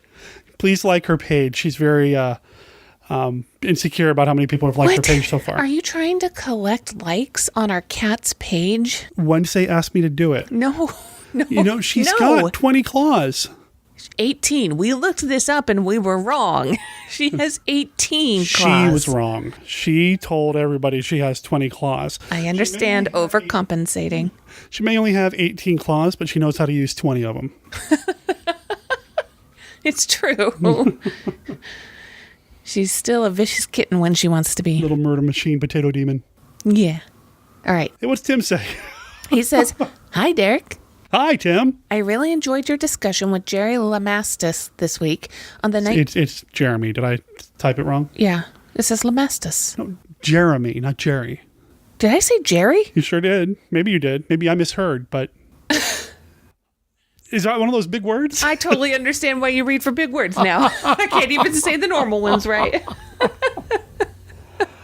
Our last name's okay in this? Yeah, Jeremy Lamassus was on the show. Yeah. See, here's how I view last names.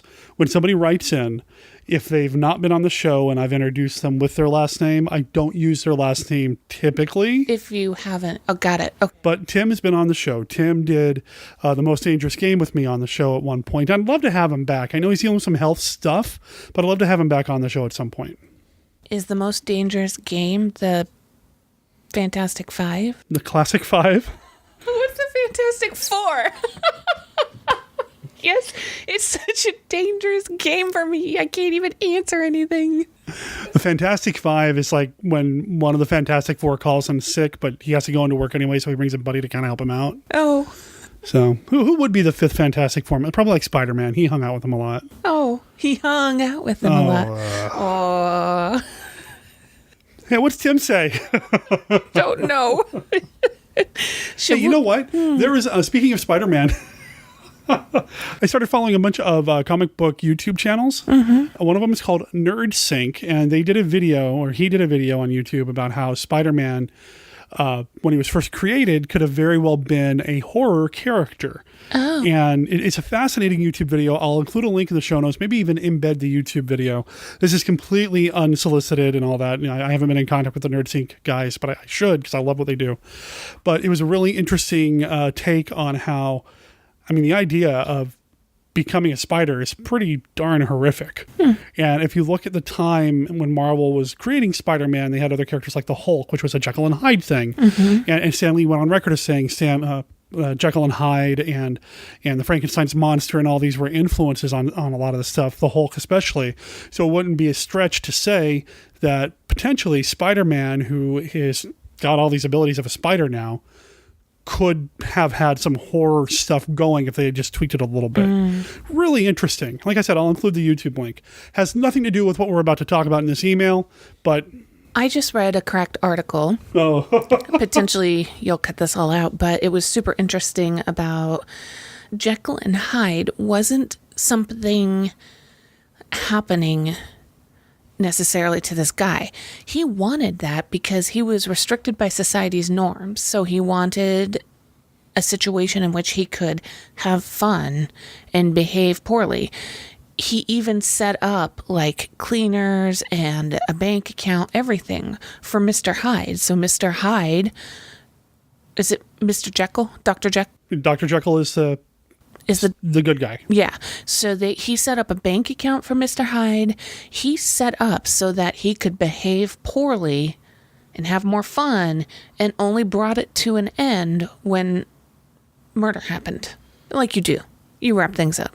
I've heard that take on Jekyll and Hyde, and I feel like there are some films that kind of explore that quite a bit. I think Hammer's Jekyll and Hyde, the first one they did, not Dr. Jekyll and Sister Hyde, but the actual proper Jekyll and Hyde. Look at you bringing it back. You know, the take on it's really interesting. Actually, this gives me an excuse to play the Jekyll and Hyde trailer in your show, because I try to play trailers that are relevant to things that pop up in the show. So thank you for giving me that. Should we give credit to the cracked article? I'll put a link in the show notes if you can find the article for me. 5 books that you were forced to read in high school that you interpreted incorrectly. Who was forced to read Jekyll and Hyde in high school? I don't know, but that was a cool high school. Yeah.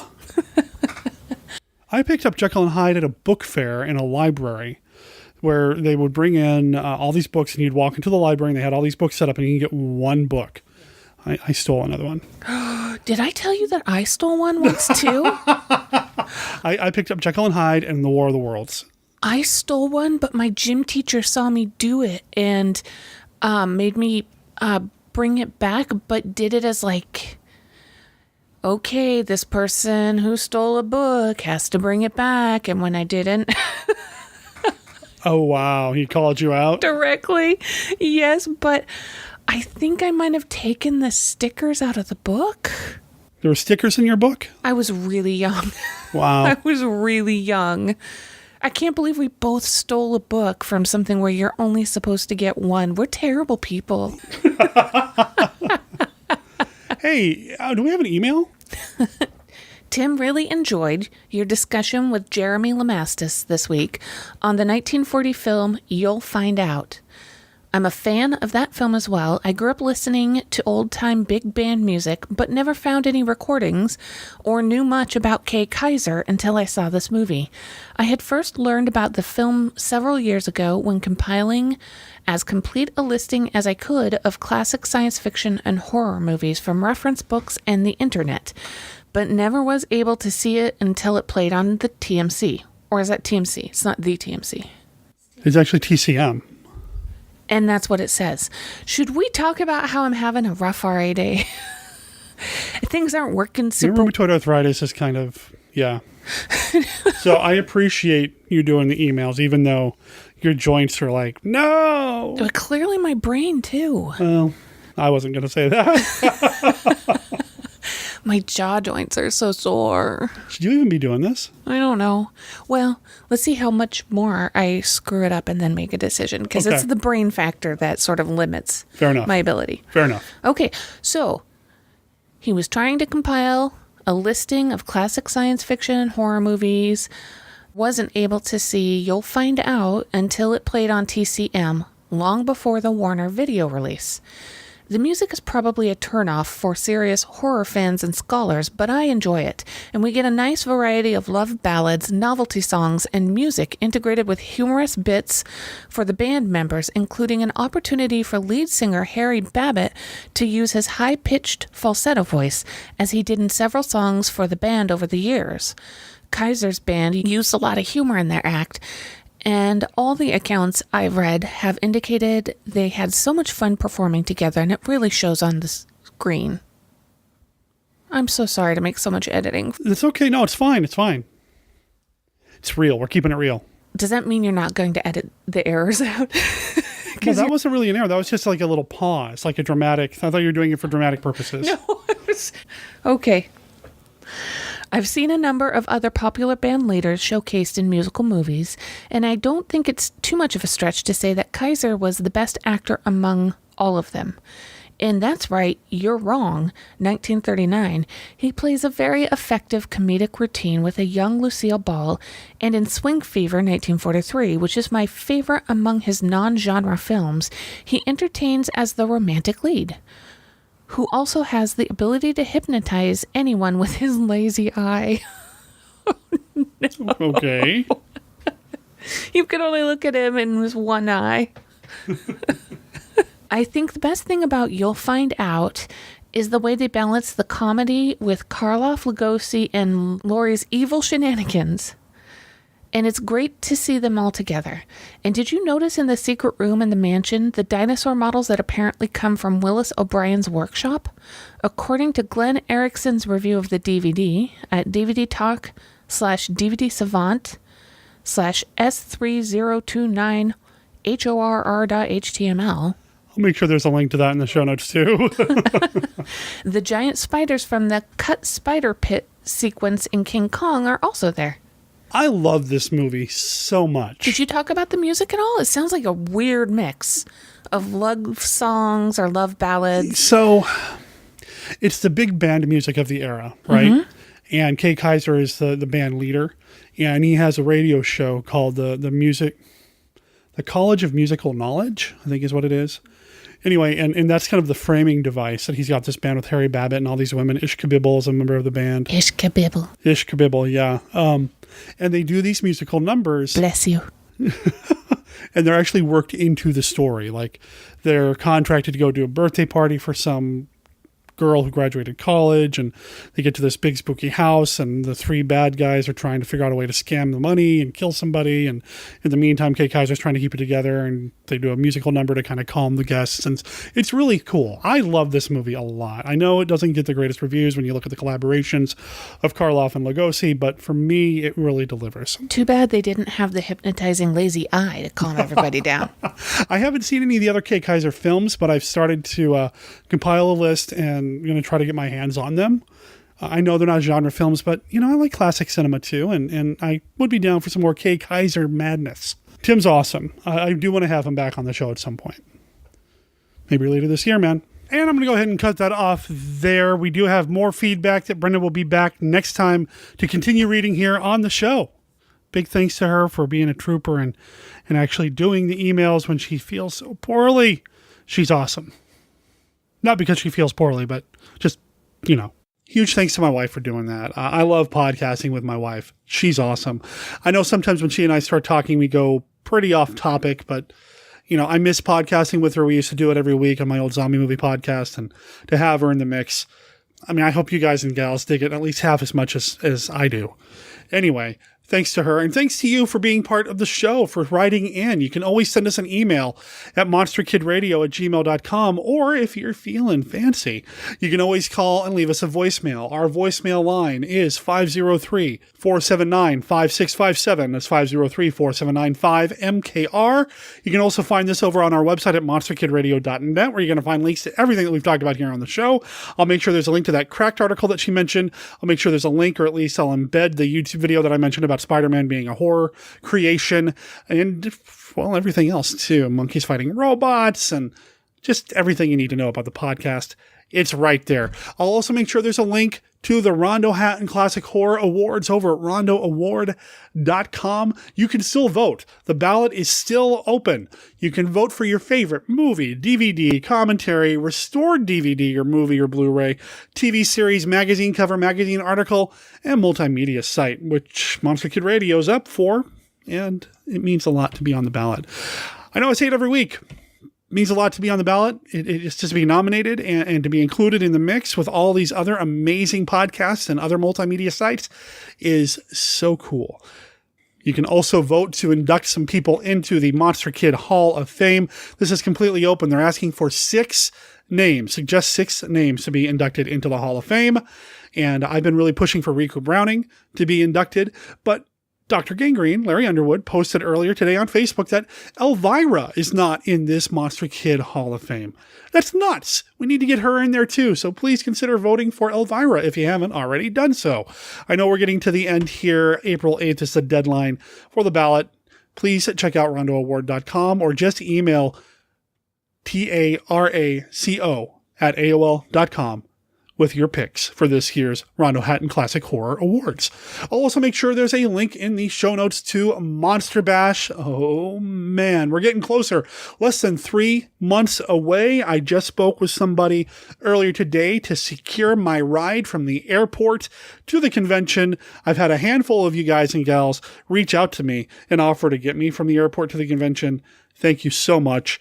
I may still reach out to you if things don't work out, but I feel pretty confident that I'll be able to get there at this point. I am so eager to meet you guys and gals at Monster Bash in person, and it's going to be a treat. I know that a number of Monster Kid Radio regulars will be there. I've mentioned them before. Dominique Lamsey, Scott and Tracy Morris are going to be there. Joshua Kennedy's going to be there. And I just found out earlier today, and I don't know if he told me before and I just spaced it, but Micah Harris, who was on the show a while back to talk about the movie The Woman Eater, he's going to be at Monster Bash as well. And speaking of Micah Harris, he sent me a link to an article that he posted over at 18th Wall Productions.